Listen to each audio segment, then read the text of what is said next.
Om Shanti. Let's try one more time. Om Shanti. Om Shanti. Thank you. On behalf of Brahma Kumari's Raleigh Center, I'd like to extend you a very heartfelt, warm welcome to the session today, which we have today, a new mindset for a greener world. And I can tell you that you are going to be in for a treat today. We have one very, very special guest who's come all the way from the headquarters, Madhvan, to share his wisdom, knowledge, and we'll talk more about it as we move along. But first and foremost, a couple of logistical announcements. I request all of us have something called a mobile cell phone. If you could put it on a airplane mode or put it on a silent mode, that'll be very helpful. Secondly, we are going to be recording the session. So you're going to have the recording available on the YouTube of Brahma Kumari's USA. So no need for recording. You can focus your time over here and attention to the speakers over here. With a show of hands, how many of you here for the first time? First time. Okay. Just a quick question. Do you know what Brahma Kumari is actually the core value kind of teaches and propagates? What kind of meditation is that? Thank you. So it's a Raj Yoga meditation. The reason I called it out, in case you're interested, there is a barcode right when you make the entrance over here. On top of the refrigerator, there is a small pamphlet which is there. It has a barcode. Feel free to register. It's a free course for that. It's a Raj Yoga meditation. I highly encourage each and every one of you to do that. Sometimes it is said that a picture is worth 1,000 words. And in that context, videos sometimes could be worth 1,000,000 words. So we're going to play a small video just to give you a glimpse of what Brahma Kumaris as an organization has to offer to each and every one of us across the globe. May I request for the video, please? Welcome to the Brahma Kumaris, where a new world is opened up for you. From humble beginnings in India in 1936 to a global organization with over 8,000 centers in 110 countries and 1 million students worldwide. Through their tireless commitment, passionate heart, and determined spirit, the Brahma Kumaris arrived in America in 1974 and have since grown to 35 main centers throughout America. There are also 2 residential retreat centers, Peace Village, located in upstate New York, and Anubhuti, located in Nevada, California. I want to just share a little bit about how the centers of Raj Yoga meditation began in the United States. Actually, I was in Caribbean islands and I got invitation from New York that we want to start something about meditation. And it was in 1978 I came here and we rented a very small apartment in Astoria. And from there I found that a lot of people have interest. I realized that there is so much need, and from there onwards then centers started in many other states. Our centers are safe spaces where you can explore the power of your inner world. The classes are conducted in many homes, many cities all over across the United States. A lot of people, they learn meditation, they use it, that meditation, at their workplace, in their family, and also I find that children, young adults, because they are so much into like what really is the life about. The Brahma Kumaris are dedicated to personal and global transformation through the study and spiritual practice of Raj Yoga meditation. And at the heart of our teaching is the belief that the pathway to peace and happiness is to remember our original nature as spiritual beings, connected to the One Source. In 1981, the organization received recognition as an international non-governmental organization affiliated with the United Nations and accredited with general consultative status with the Economic and Social Council. From organizing large-scale global initiatives to local community programs, the Brahma Kumaris has a tradition of service in every field that fosters spiritual growth among individuals from all backgrounds, cultures, and walks of life.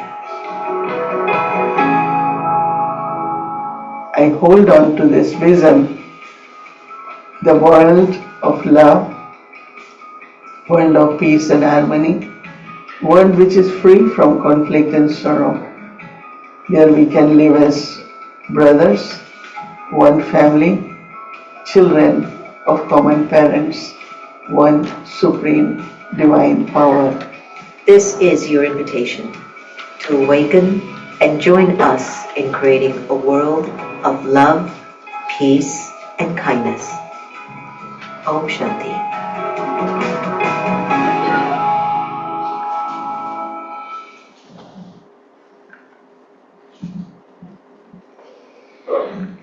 Thank you. I'm going to say a couple of pairs of name of people, and I want to see if you guys can help me guess the common thread between them. Ustad Allah Rakha, Ustad Zakir Hussain. Ustad Bismillah Khan and Nazim Hussain. Ustad Vilayat Khan and Shujat Hussain Khan. Any guesses what is the common theme between the pair of names I took? Sorry? Music, that's right. What else? Yeah, okay. So, absolutely right. Music is the common thread. And the names I took, they are all a father and son combination. And today, I'm extremely excited because we have a father and son duo coming over here, and they have got a performance lined up for us. I had the privilege of being in one program together with one of them, and I know that whatever the performance is going to be here from the father-son duo is going to be exceptionally great. So quick couple of lines about them. Divyansh Mishra. Divyansh is a young and dedicated Hindustani classical vocalist training under his grandfather Surmani Pandit Shankar Mishra Nahar. Currently a freshman pursuing a management degree, Divyansh brings a vibrant blend of tradition and youthful passion to the stage. And his dad, Pratap Mishra, he is a distinguished tabla artist from the Banaras Gharana and Sangeet Visharad National Scholarship Awardee, graded artist of All India Radio. He trained under his father, Pandit Gopal Mishra, and learned Laikari and Kathak accompaniment from the Padma Vibhushan Pandit Birju Maharaj. The Banaras Gharana is actually a prominent school of Hindustani classical music known for its vocal instrumental traditions and in particular tabla playing. And it is rooted in the city of Varanasi, also known as Banaras, a historic center for art and culture. The Banaras Tabla Gharana was established by Pandit Ram Sahai of Banaras. So without further ado, could you put your hands together for the Mishra duo over here?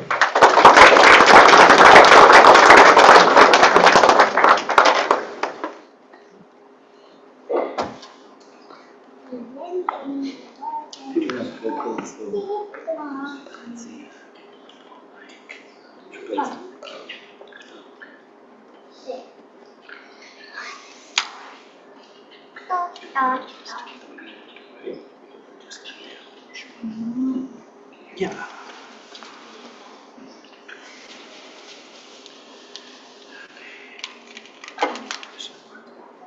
Can you just pull it over, please?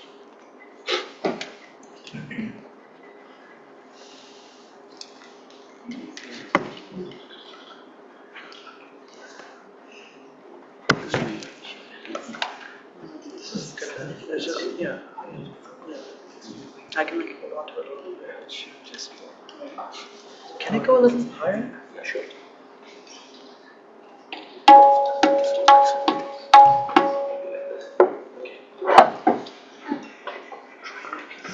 Thank you.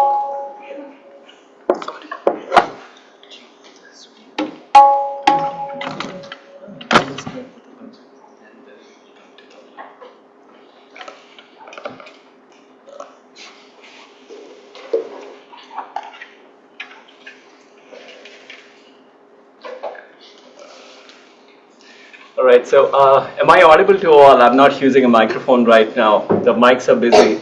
So we can give you the mic. We have one more. Maybe I can. I will use this one. Don't worry. Yeah. Hello. Audible? Yeah. Everyone? Yeah. So first of all, thank you everyone for being here, and thank you for calling us for such a beautiful event. As a music artist, we feel that this is the least we can do to add a bit of joy to all of you in this evening. And he's my son, Divyansh, and he's learning classical vocal. We thought we have a limited time, so we will keep it like 15 minutes, not beyond that. I understand we have a lot to cover today in our evening agenda. So we will start with a small classical vocal rag. And though it's a late evening rag, but I think we would like to use today's environment. We will have Rag Malkonch. And Rag Malkonch, he will do a proper Hindustani classical alap and improvisation in that, and then we will move to the bhajan, small bhajan, again a rag based bhajan. I will accompany him on tabla. Will try to do my best what I can do accompaniment, and then probably once the bhajan is over, I will try to do a small composition of tabla, which I will elaborate once we reach there. Thank you. Let's give him a big round of applause.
Hari को सुजसनी गायो रे मन, हरि को सुजसनी गायो रे मन, गाए गाए निज जन्म बनाओ, गाए गाए निज जन्म बनाओ, हरि को सुजसनी गायो रे मन, हरि को सुजसनी गायो रे मन, हरि को नाम सबहिते नीको, हरि को नाम सबहिते नीको, और जगत जंजार है पीको, और जगत जंजार है पीको, अचल समाधि लगाओ रे मन, हरि को सुजसनी गायो रे मन, हरि को सुजसनी गायो रे मन, हरि को सुजसनी सा ग म ध नि सा सा नि ध म ग म ग सा सा ग म ध नि सा सा नि ध म ग म ग सा सा ग म ध नि सा सा नि ध म ग म ग सा, हरि को सुजसनी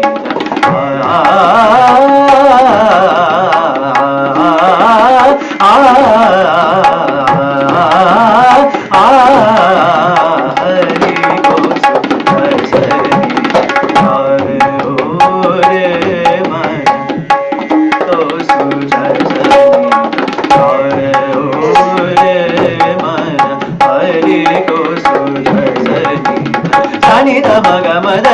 ni da ma ga ma ga sa sa ni da ma ga ma da ni sa ni da ma ga ma ga sa sa ni da ma ga ma da sa ni da ma ga ma ga sa hari ko sa ni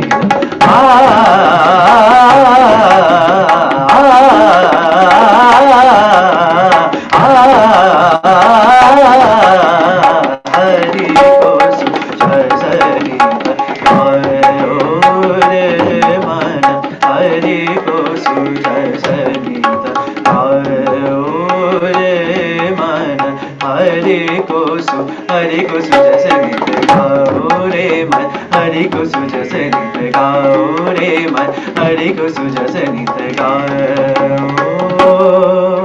re man Didaragar magaro gadado gada Didaragar magaro gadado gada Kaise jaun jala baran jamuna go Didaragar magaro gadado gada Didaragar magaro gadado gada Kaise jaun jala baran jamuna go Didaragar magaro gadado gada Didaragar magaro gadado gada जात रही जल भरने जमुना को जात रही जल भरने जमुना को करत छिछाए मोस घर पर दूरी दीदरागर मगरो गदडो गद दीदरागर मगरो गदडो गद कैसे जाऊं जल भरने जमुना को दीदरागर मगरो गदडो गद Didaragar maga sagamadani sadani damaga maga sagamadani sadani damaga maga sagamadani sadani damaga maga Didaragar maga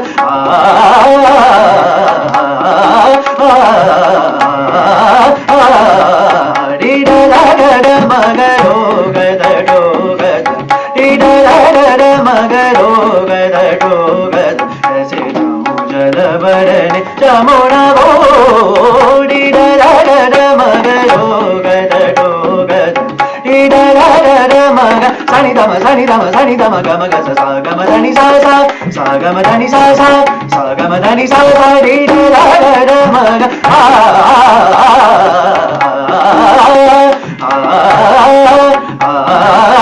Didaragar magaro gadado gada Didaragar magaro gadado gada Kaise jaun jal barane jamuna go Didaragar magaro gadado gada Didaragar magaro gadado gadado gadado gadado gadado gada Didaragar magaro Didaragar magaro Didaragar magaro gada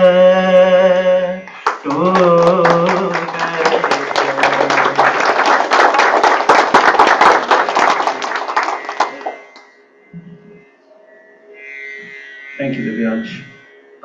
Thank you, and I have kept my timer on so that I don't cross the time allocated. So, as we spoke about Banaras Gharana during the introduction, so I understand there is a lot of compositions which we can play.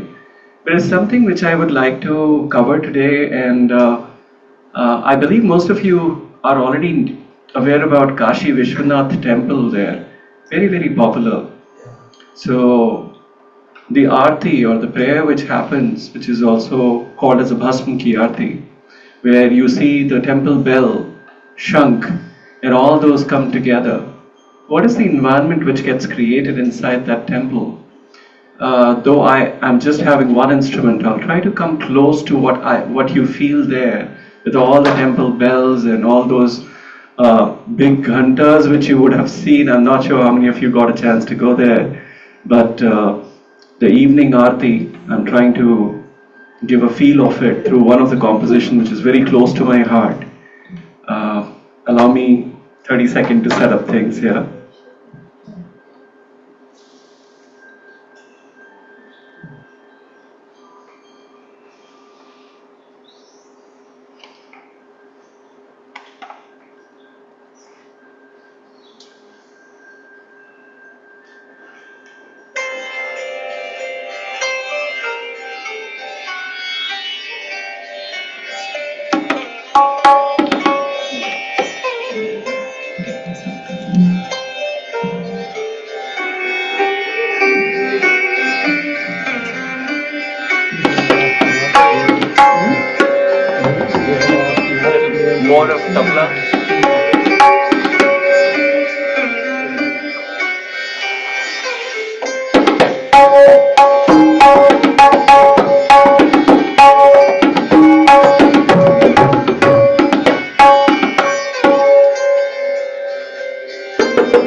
Are you able to hear the sound of a sitar?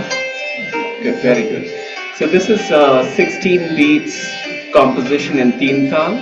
I have tried to actually build this composition around the 16 beats. So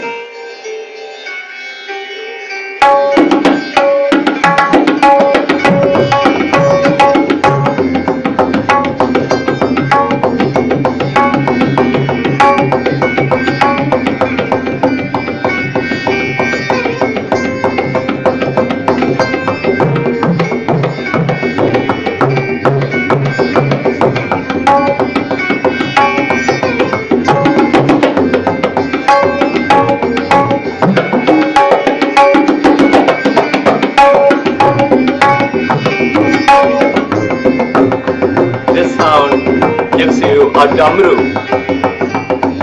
Shivji's damru, and this will be a very, very temple, small bells.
Let's give it up again, once more.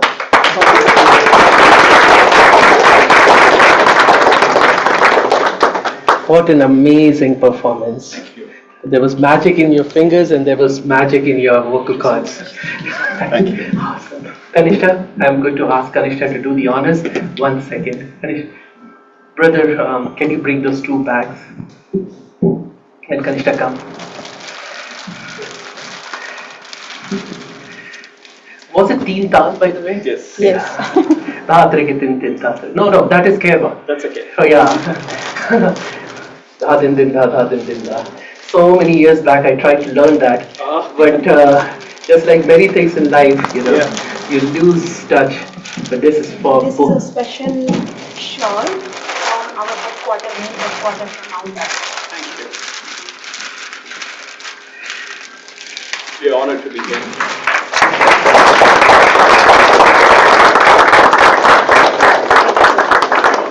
Beautiful performance. These shawls were given specially to us by the main in charge, the administrative head of the Brahma Kumaris. So we held on to these 2 shawls for some special people. Can you start this plastic? Dear brother, that we can put it back in the plastic, their shawls.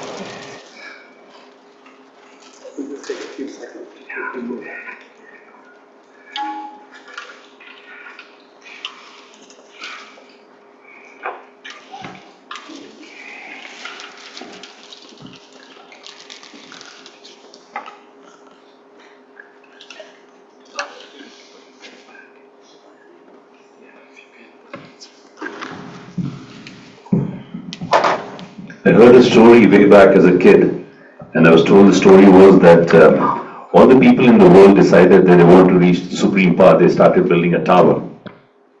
And slowly the tower started gaining height, more and more and more and more. And the supreme power felt that maybe a time will come that they'll build something across and they'll reach to my place. And he decided that's not a great thing. So the way to stop that, I was told that he said, all of the people across the globe, you need to start speaking different languages. And once everybody started speaking different languages, the whole communication chain broke. And the tower never got built. Now the point in home over here is that if you talk of music, I sincerely believe music has no language. Irrespective of whatever communication mode you might be using, if you have a heart appreciation for good things, you will have a heart to listen to music and appreciate it well. Okay, with this, one final round of applause for the Mishra. Because of some reason they have to leave, so they won't be able to stay on for the rest of their session. But we again thank you for coming. Thank you very much, dear brother. Yes. Thank you. All right. We also have another special treat before we bring up our guest speaker. We have a gentleman, and I'll go ahead quickly introduce him and bring him up on stage, Mr. Thomas Field. He's majored in philosophy and religion at UNC, and after several years of seeking, about 20 years ago, he discovered Thich Nhat Hanh. I'm presuming I'm pronouncing the right way. Fantastic. He is the Vietnamese Zen master in the practice of mindfulness and meditation.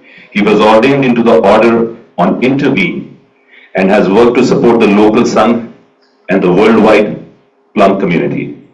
I was told that Martin Luther King Jr.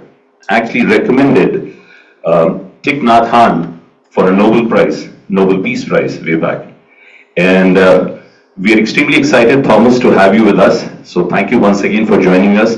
And if you could share some words of your wisdom with us, we'll all be very blessed. So can you please put your hands together to welcome Thomas?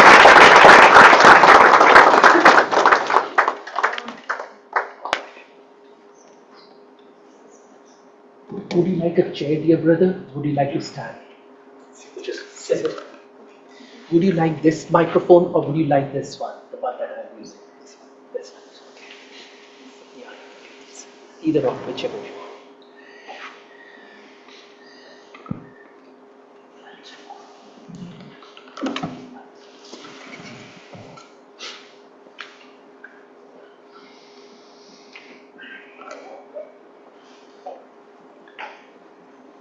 dear friends, dear community. It's an honor to be here to learn about your practice, your tradition, and to have an opportunity to share about my own experience. As the brother said, I discovered Thich Nhat Hanh 20-some years ago. He was a Vietnamese Zen master, but he lived during the horrors of the American-Vietnam War, and he decided that he couldn't just sit in the monastery and meditate with everything that was going on, so he decided to bring his practice of peace and mindfulness to bear on the situation. And ultimately he came to America to try to convince us to stop inflicting so much pain and suffering. And he became friends with Martin Luther King and kind of convinced Martin Luther King to come out against the war. And they became close friends. And one of the things that came out of their friendship was the idea of what they call beloved community as the way to bring an end to suffering in the world. And so the tradition, which is now called the Plum Village tradition because Thich Nhat Hanh eventually settled in southern France in what was a plum orchard, still is a plum orchard, and there's a monastery there and a practice center that people from all over the world come there. And so Thich Nhat Hanh began to teach the practices that he had learned, and as a way to help people find peace in their lives and make peace in the world. And maybe the central thing that he talked about was mindfulness, which I know in the introductory video she was sharing how she had the vision of bringing meditation into everyday life. And this is kind of what we mean by mindfulness in my tradition. We learn to practice sitting meditation, but to bring that peace and awareness into our steps when we walk. Do we walk mindfully? Into our breathing, we're aware when we breathe in, aware when we breathe out. When we wash the dishes, we're aware. When we brush our teeth, we're aware. And that is just sort of a gateway to bringing peace and happiness and compassion to our world. I also, there was a reference to the idea that everyone has a divine inner nature. In Buddhism we call it Buddha nature, but we do have that sense that everyone has this heart of potential to be awakened and to have happiness and compassion. And that is kind of an impetus to include everyone in our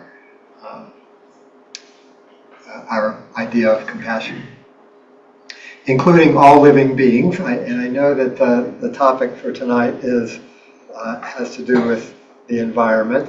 Thich Nhat Hanh was talked a lot about this. He once said that he felt like the Buddha was the first environmentalist. The Buddha didn't think that there was a separation between. We tend to think that I'm here and my environment is everything around me, but in the Buddhist teaching, there is no separation. I am the earth. I am.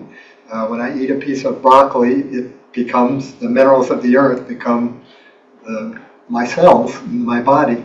When I breathe in, the oxygen becomes the energy for my life. My body is 75–80% water. The clouds are me. The sun is the energy for everything. So there is this sense in Buddhism that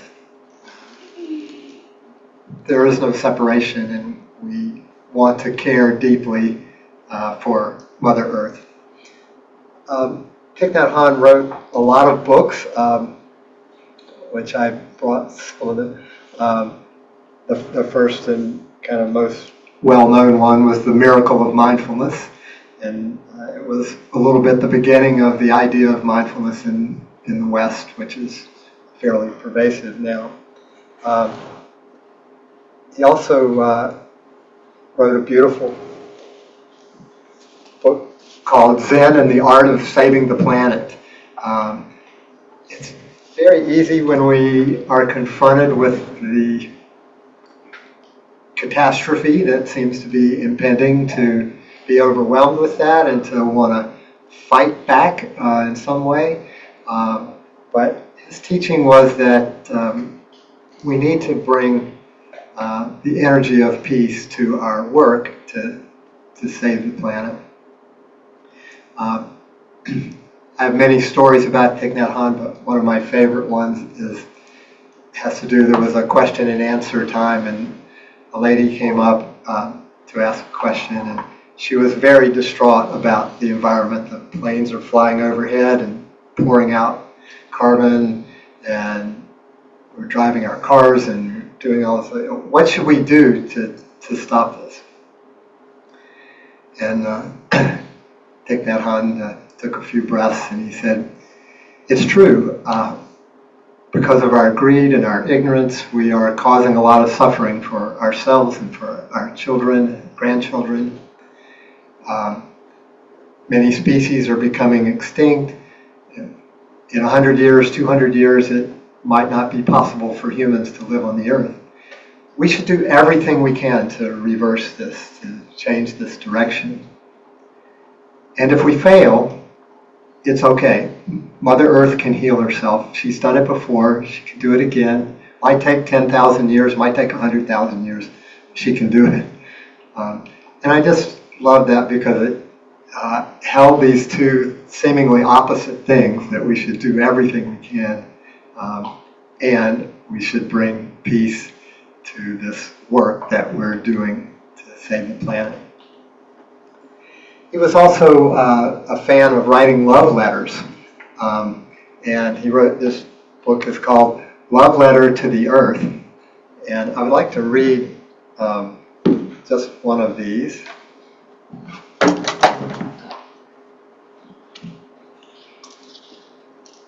Dear Mother Earth, I bow my head before you as I look deeply and recognize that you are present in me and that I am part of you. I was born from you, and you are always present, offering me everything I need for my nourishment and growth. My mother, my father, and all of my ancestors are also your children.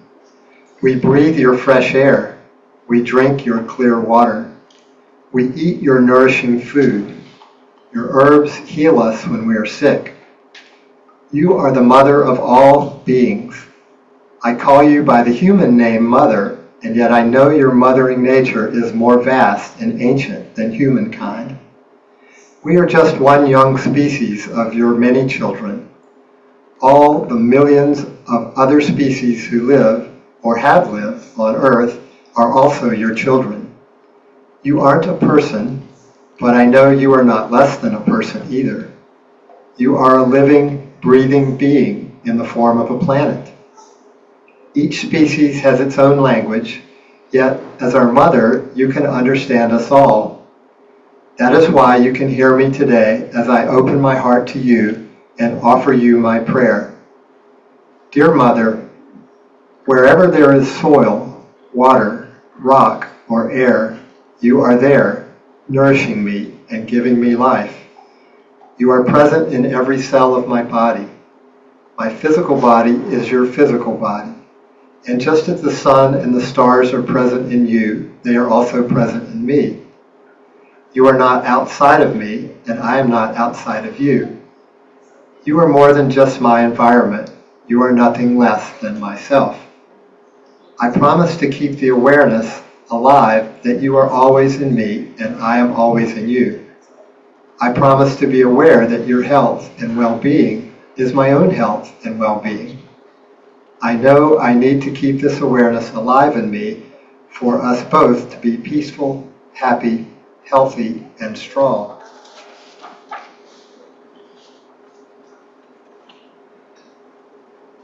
Dear Mother, my deep wish is to wake up to the miracle of life. I promise to train myself to be present for myself, my life, and for you in every moment. I know that my true presence is the best gift I can offer to you, the one I love.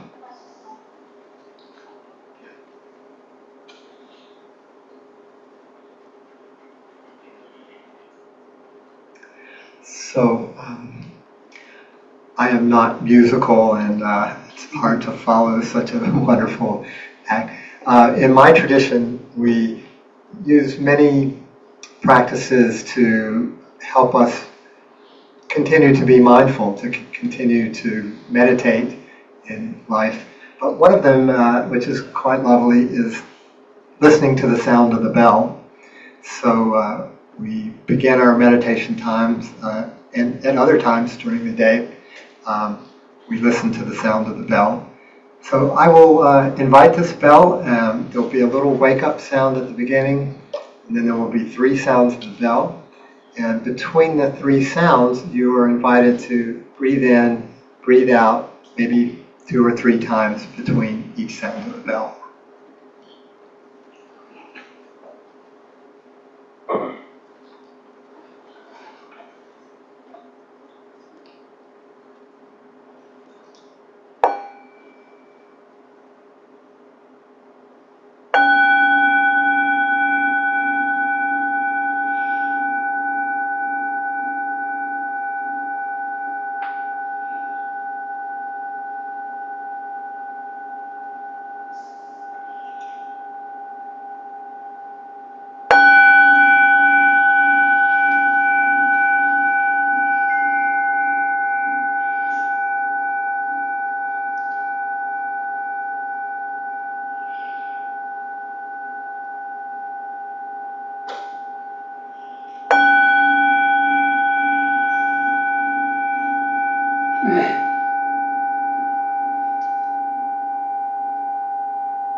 Thank you so much, Brother Todd.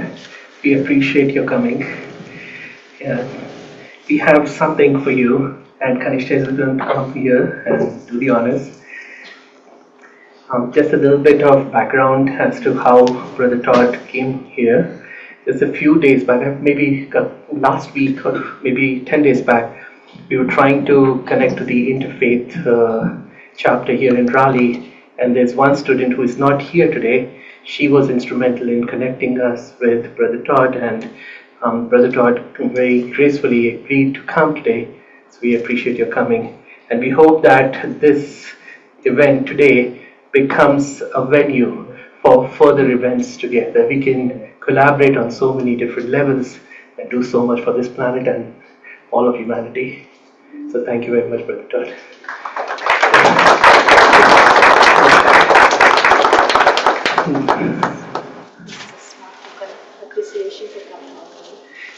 And this is something that someone gave us and said it is a very special Buddha. So this is for you. This is for you. We don't know what is special in it, but whoever gave us, there's something very special. So we said this is most appropriate for you. We can, yes, dear brother, we can hold it for you. We can hold it for you and give it to you there. Your brother was sitting there or there? I mean, he was sitting.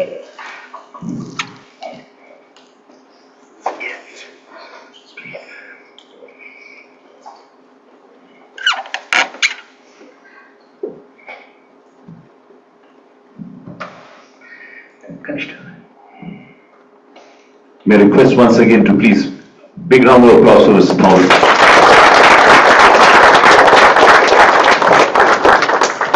After the lovely meditation, the ringing of those singing bells, that's what you call them? That's right. That there was no desire to even clap the hands. It was such a lovely experience. There's a quotation by Mother Teresa. It says, love cannot remain by itself. It has no meaning. Love has to be put in action, and that action is service. Whenever I hear the concept of service, if there is a couple which comes to my mind, is Brother Shwetank and Sister Kanishta. I believe all of us who have been plugged in with this Carry Center will vouch for it along with me. Whenever there is any help required, any guidance required, you make a phone call, they're just a phone call away, always available for us, for anything. So, one big round of applause for Brother Shwetank and Sister Kanishta.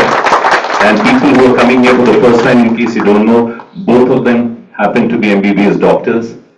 Sister Kanishta left the practice dedicated full-time to Brahma Kumaris. Brother Shwetank consults part-time with some of the leading hospitals over here. And they have been with the Brahma Kumaris for more than a couple of decades now, practicing Raj Yoga meditation. And so I'll request them to please do the honors of welcoming Brother Golo, as well as say a few words to us. That'll be really, very helpful. Thank you once again. Thank you very much. Thank you. Yes. So it has been 25 years, quarter century. Yeah. So, Om Shanti and good evening to all of you.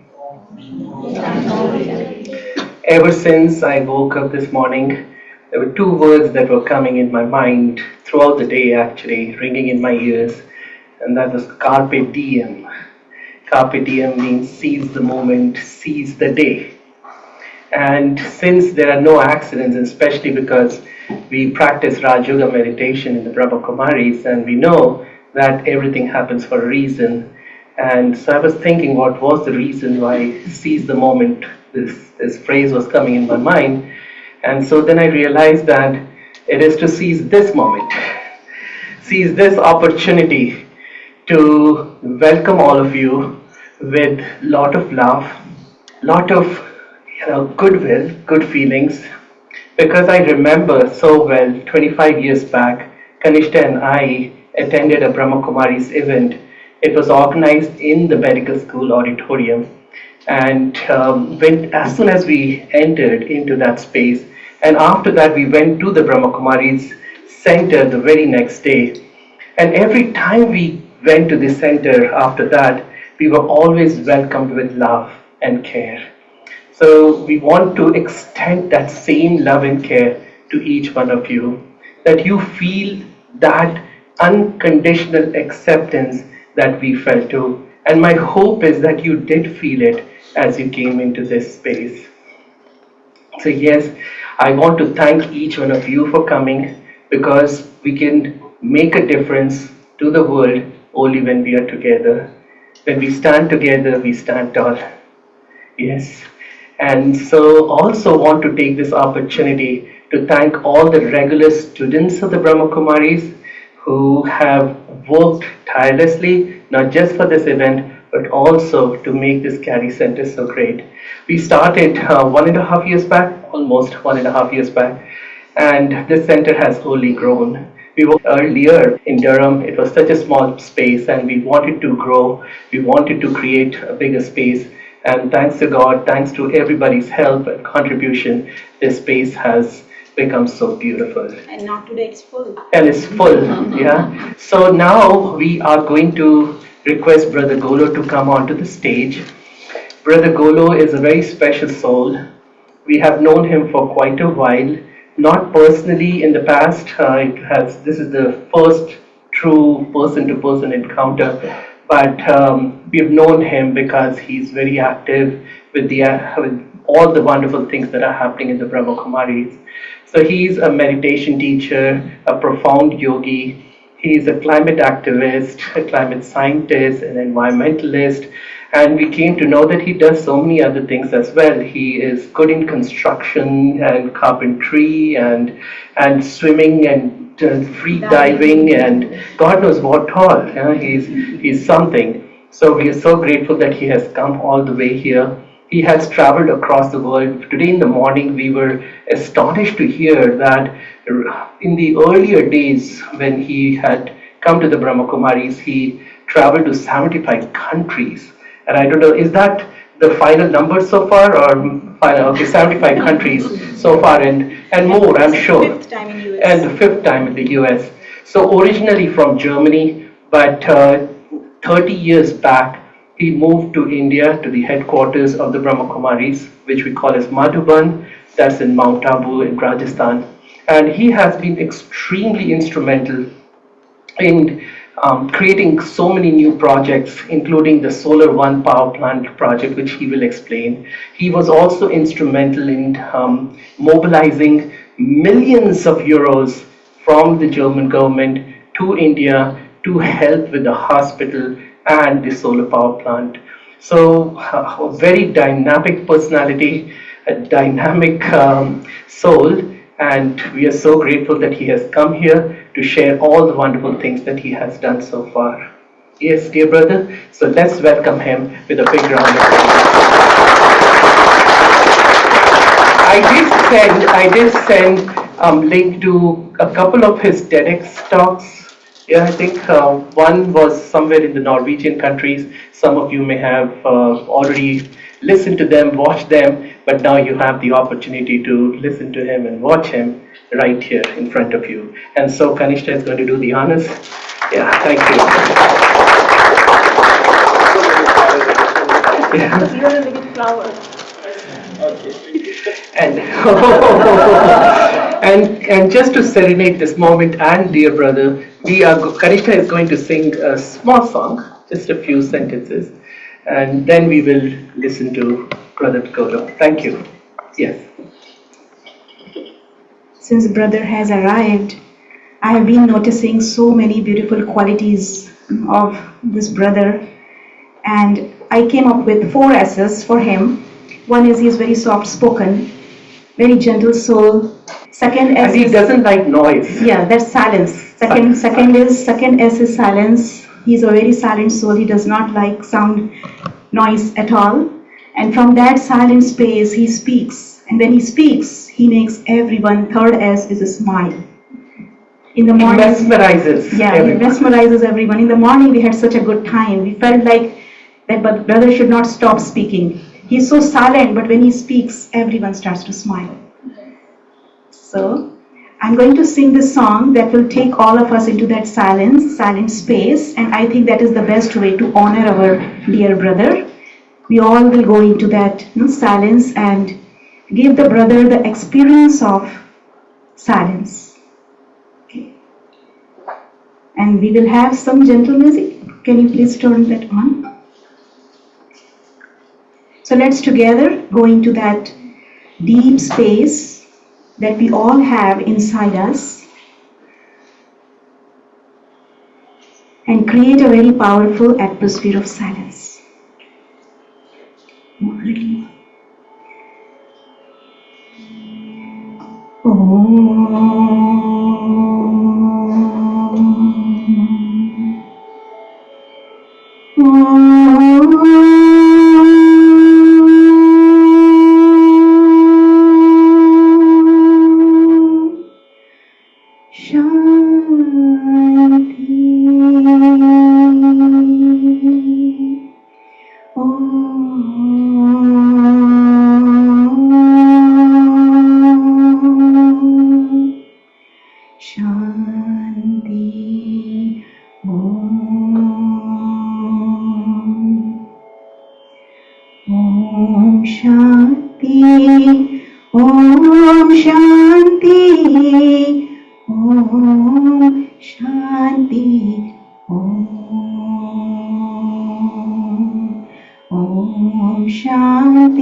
This sound its sound. Om Shanti. Om.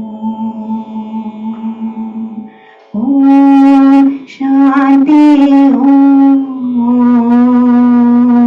I am a peaceful soul. Om Shanti. Om. I am a peaceful soul. All sing out this song Om Shanti throughout the earth and sky. Throughout the earth and sky. Om Shanti Om. Om Shanti Om. Om Shanti. Om Shanti. Om Shanti. Om. Om Shanti. Om. I am a peaceful soul. Om Shanti. Om. I am a peaceful soul.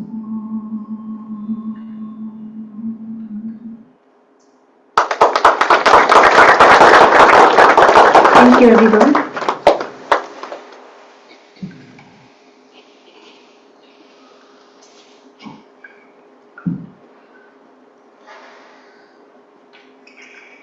Yeah, good afternoon, everybody, and thanks very much to the Raleigh Center to organize this beautiful event and bringing together music, art, interfaith. Thanks very much for the meditation. And today I'll talk a bit about transformation and what a new mindset is needed for a new world. And as we all know, the situation in the world is quite dramatic. A lot of stuff is going on. Okay, we're getting all the technical things ready. I'm will share with you as an introduction what is happening in the world right now with climate change. Brahma Kumaris is going since 20 years to the UN conferences, and the situation is actually quite dramatic, and you might not know what's actually happening. You hear a little bit here and there.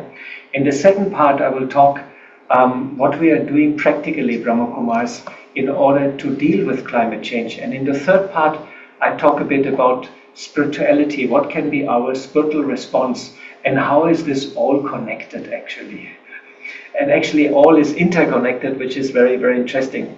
So I'm switching on my remote control. And I heard here we have some high tech with Apple Wi-Fi. Yeah, it's working. So let us now start without further ado.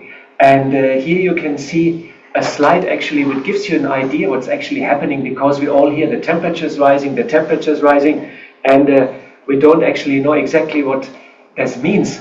So here you can actually see that since the year 1000, the temperature has been quite stable. You see the red one is the temperature. It's going up and down, up and down. That's the fluctuation of the sun. And that's the natural fluctuation of climate, sometimes a little warmer, sometimes a little colder. And the CO2, carbon monoxide, is pretty stable in the atmosphere. This CO2 is also called a greenhouse gas.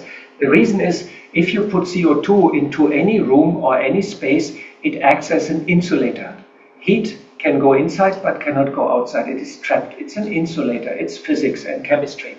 So usually the normal level was that CO2 was all the time about 275 to 300 parts per million in the atmosphere. So it was very less amount of gas in the atmosphere. But now, since the Industrial Revolution, 1750, we can see that the CO2 is going up. Accordingly, also temperature is going up. It is a greenhouse gas. So sun rays are coming to Earth, but being trapped in the atmosphere, and the atmosphere is warming up. So now we are here at 375, but actually in the year 2025, we're at 430, and the temperature has gone up 1.6 degrees above the pre-industrial level. That doesn't sound very much, but in reality, this is quite a lot, and this actually is influencing our climate in a very big way. So here you can see now a little bit what happens actually with our climate and what is controlling the climate in the world.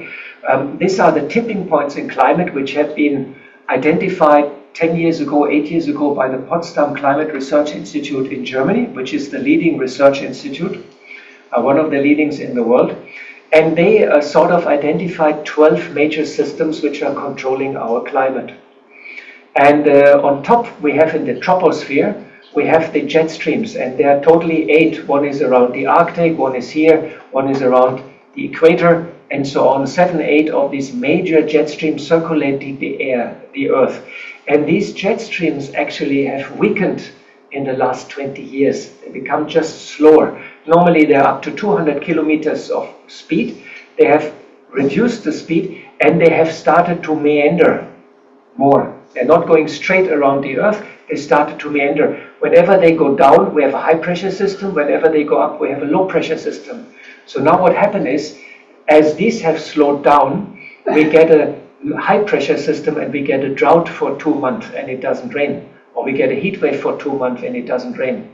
And we have sometimes a low pressure system, then we get rain, rain, rain, rain, and the rain doesn't stop. That's why we suddenly get this extreme weather, because the jet streams in the upper troposphere have changed their behavior. And they are influencing everything else, all the other systems. So in blue, we have the cryosphere or ice entities.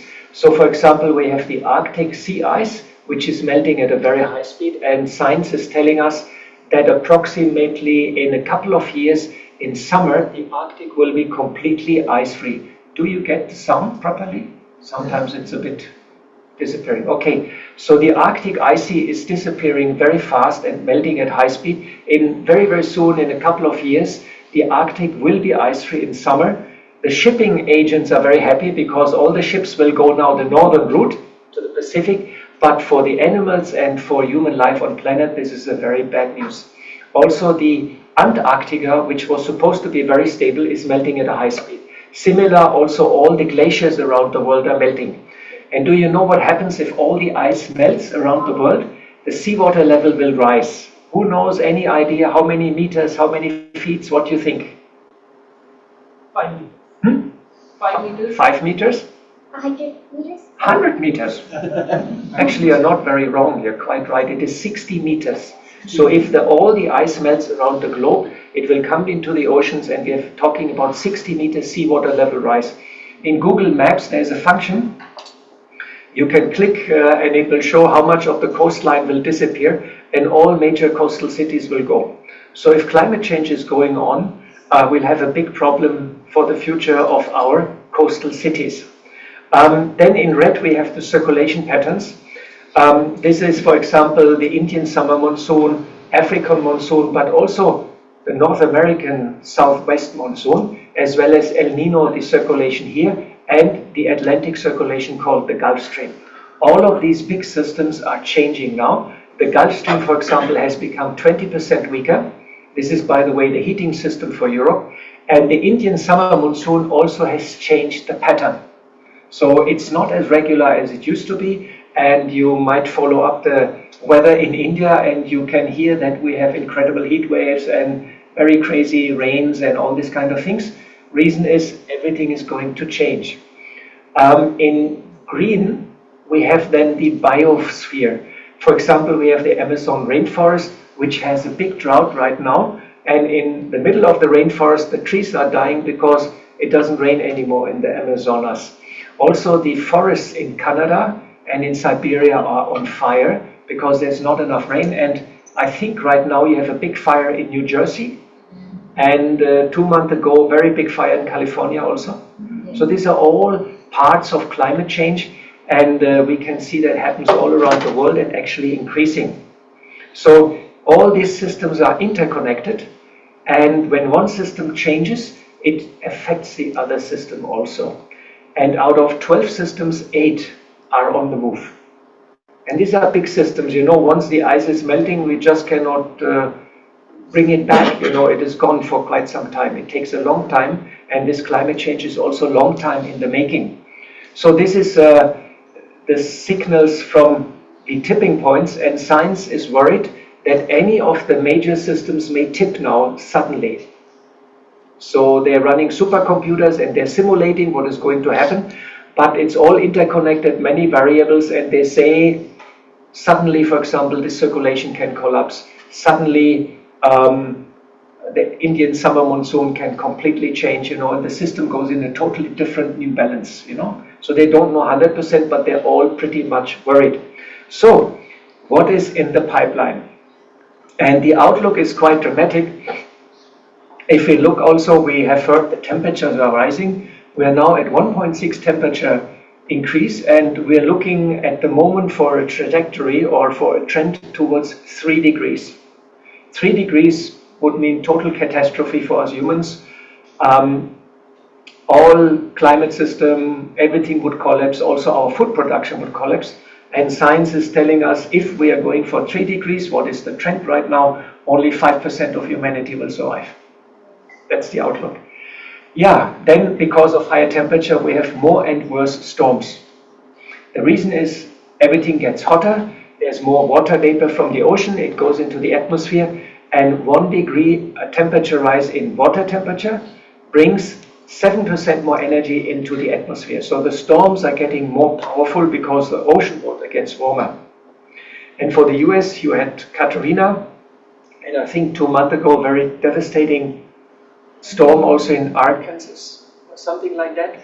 I heard, and storms are on the rise globally right now. If you look up the reports by insurance companies, which are tracking the weather, you will see that the number of storms since 10 years is going up every year steadily.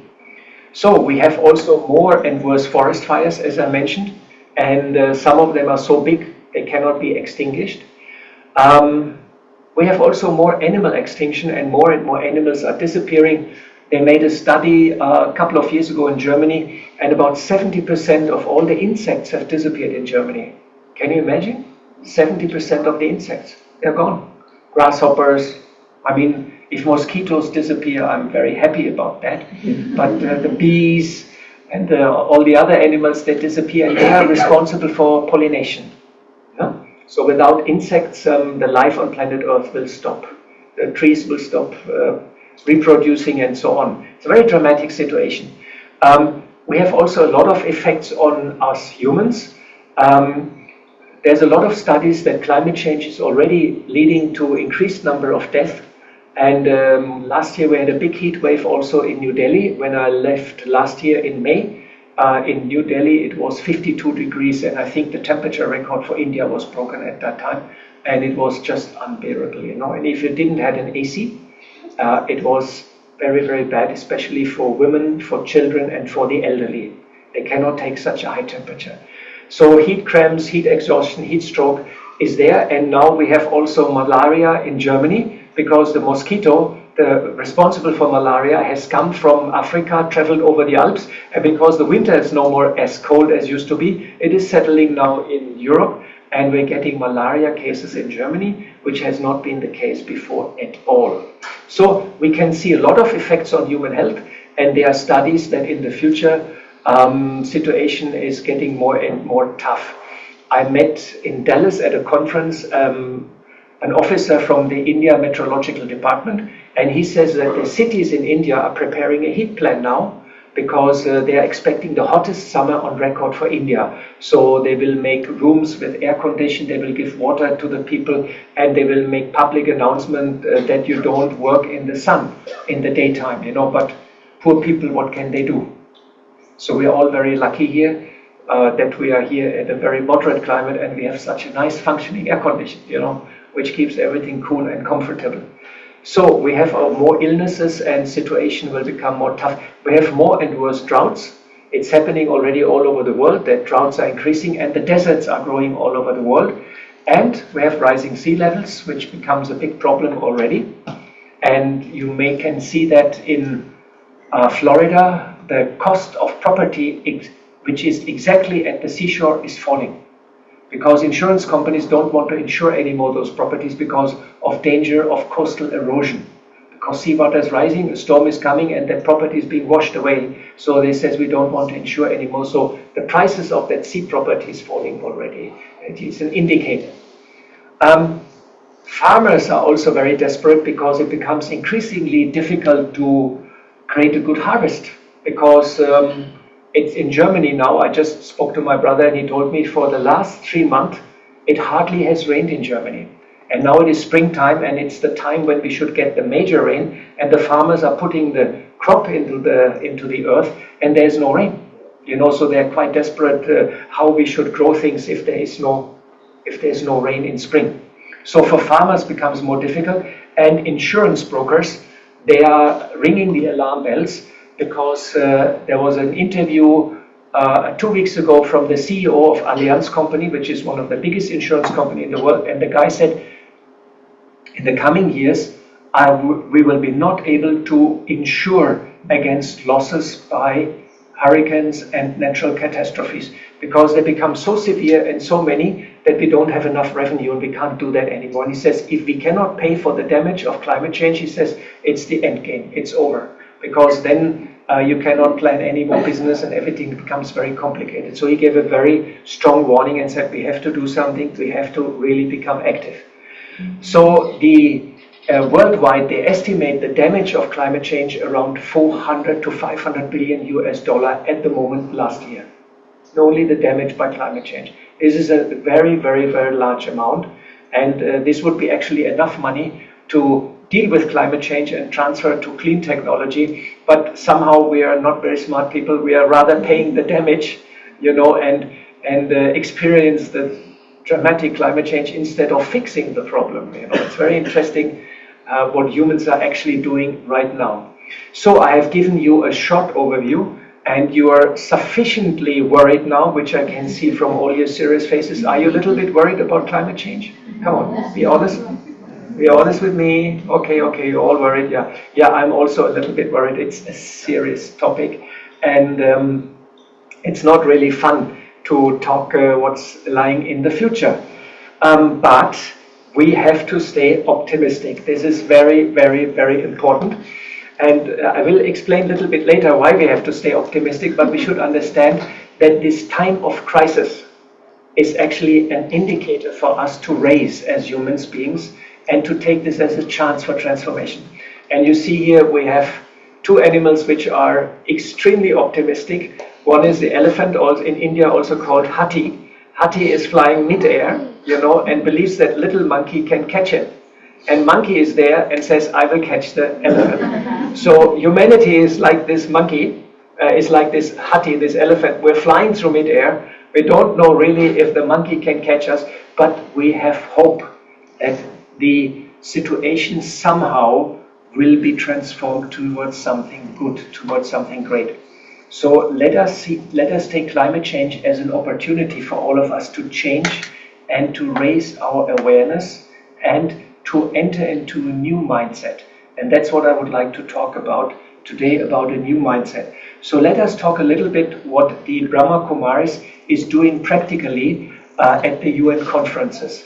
We are created an environment initiative, and since 2009 we have been to all UN climate conferences, and I would like to share a little bit what we are doing there in that area.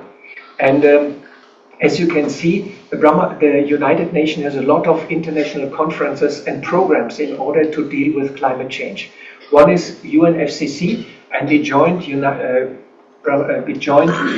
UN Framework Convention for Climate Change in 2009. We are affiliated, and for that we had to do a lot of paperwork. We had to tell them why we want to join the UN process and so on, and they check you for half a year. It's a big, lengthy application. Finally, they accepted us, and since then, since 2009, we participate in all UN climate conferences. But there are also conferences from United Nations Environment Programme, UN Conference on Biological Diversity. There's a conference against desertification by UN, and there's a conference on ocean. You know, the oceans are also in trouble. A lot of plastic is now floating in the ocean. You heard about that? Huh? And we have also sweet water, because sweet water also becomes now very scarce. So there's a UN conference on preservation of sweet water, and there's a UN conference also on food production globally. So all these conferences are, some are bigger, some are smaller. They are happening either every year or every 2 years, and all the scientists and experts, politicians come together, and they're trying to find global solution for all these problems. So the UN is the only body which is doing it. There's no other organization looking globally to solve this problem. And the biggest conference is the UNFCCC on climate change. It happens every year, and there we are going and we are propagating since more than 15 years an inner change. Because at Brahma Kumaris we believe when you change on the inside, that it has an effect on the outside. I will talk a little bit more about that. And we have created a Brahma Kumaris Environment Initiative. And here's our webpage. You will find lots of information there about our projects, what we are doing, plastic-free campaign, travel compensation, our talks, our projects, and so on. And we try to inspire people to live simple. You know, simple lifestyle is something which would do very good in the United States of America. You know, which is the country in the world with the highest consumption and the highest waste accumulation of all nations in the world? America. Yes. If you buy something here, you know, the packing is very big and the item might be very small, and you're unpacking and unpacking and unpacking, and finally you have a big amount of cartoon and plastic packing and all this, and it's very small gadget, you know.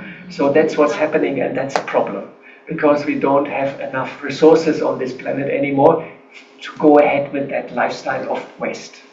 So we are trying to inspire people to live simple, just get that done what you really need, to be unlimited, to open the heart, respect life, be positive, walk the talk, empower yourself, eat well, follow your dream, and feed the soul. These are the 10 ways to solve, to save, to change the world. We also try to inspire people to become a dreamer, to become an influencer, an initiator, a peacemaker, a strategist, and a visionary and a dreamer. So we're really trying to talk to people and tell them, hey, change on the inside, embrace values and ethics, and then your actions automatically will become better.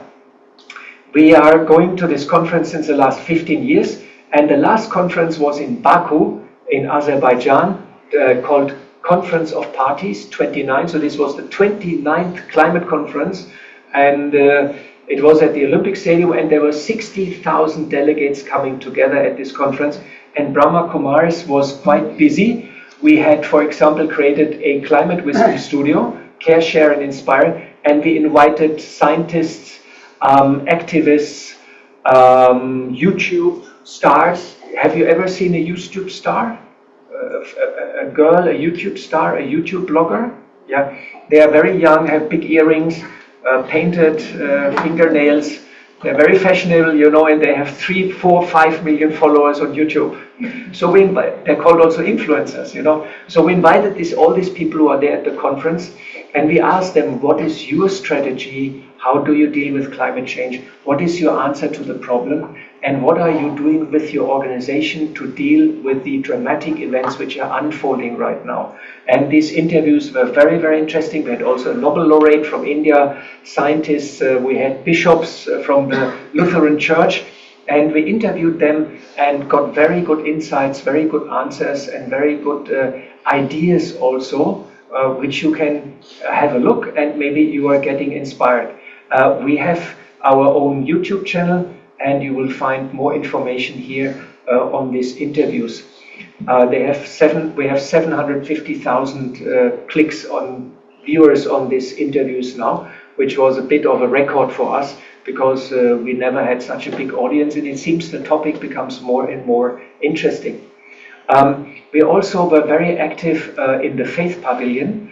Since 2 years at the climate conference is an interfaith pavilion, and in the interfaith pavilion all religions, major religions come together. Brahma Kumaris is one of the founder of the interfaith dialogue at the UN. We're doing that since almost 15 years, and every day 20-30 programs have happened at the interfaith pavilion, and Brahma Kumaris was asked to conduct the meditation in the morning and in the evening.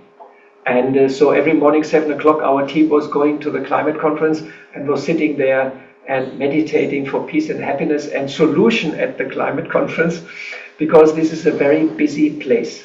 Imagine there are 60,000 people, there are 500 exhibitors, 500 pavilions, there are per day 300, 400 programs going on, and the noise and the hustle and bustle is unimaginable.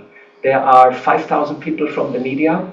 They're all going around everywhere. Somebody's interviewing somebody, and everything is being live streamed. So it's an unbelievable atmosphere there. And then we're sitting there and creating peace, love, and happiness in meditation is quite a challenge.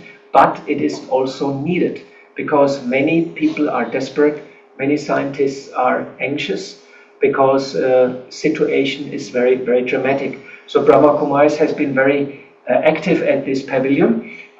We also have organized many, many press conferences there. Totally, Brahma Kumaris had 60 programs in 2 weeks, and we reached out to many, many people. We went online, and we try to inspire the negotiators and all the people to come together and find a solution for these major problems in the world. So at the conference, we are advocating the 5 R's, and number 1 is rethink before you consume or buy or do anything. Do I really need it? Do I really need it? So think before you do something, because we're under heavy influence from media, and they tell us all the time, buy more, get this color, get that gadget, and everything has to be faster and bigger and more advanced. Then we try to inspire people to reuse as much as possible. I'm the smallest of 3, I'm the smallest, the Chotu, 3 brothers, and when I was young I had to wear the shoes, the trousers and the shirt of my elder brothers, and I was freaking out, and I told my mom, I went in total protest, but small boy, mama, no chance, I had to wear everything from my elder brothers. That was quite normal. Now you try that to do with your kids, they will say, hey, forget about it, I'm not wearing that old stuff from that one, I want latest Nikes and latest this and latest that, That's the situation, It's quite interesting what is going on. Reduce your consumption. You can turn down the AC a little bit, or switch it off, open the window, have fresh air from outside. You can drive a little bit together, and or buy a car, electrical car, and you can look a little bit in your personal consumption, how much water, how much energy I'm actually consuming. Then you can recycle. Since my childhood in Germany, every house has 5 waste boxes in front of the house, 1 for paper, 1 for plastic, 1 for organic, 1 for metal, and 1 for glass. And with the mother milk, we are learning, if there's any waste, paper comes here, glass comes here, and if you do any mistakes, everybody comes and scolds you. You cannot do that. That's only for paper. So everybody, paper, glass, organic waste, and so on. And we have 5 different trucks, waste trucks, which collecting the waste. They have different colors, the different boxes. Everybody knows. And then 80% of all the stuff in Germany is being recycled. Can you imagine? So that's a very good idea. And I come since, it's my 5th visit to the United States in the last 30 years. And whenever I come, I'm always shocked that the recycling has not started in America in a big way, Has not started. No? What are you doing? You just throw it out, no? 1 box, 1 bag?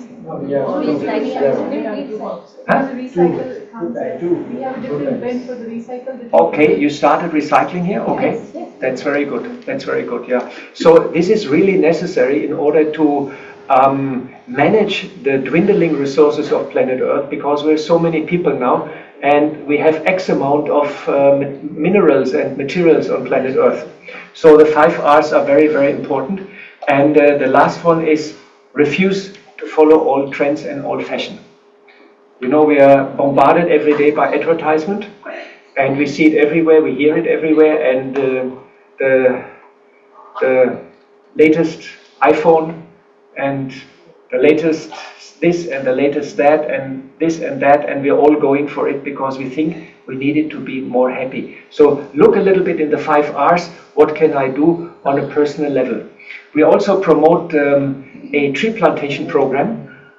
We have created a Kaltaru program. Here's the webpage. That's an app, and you can plant a tree.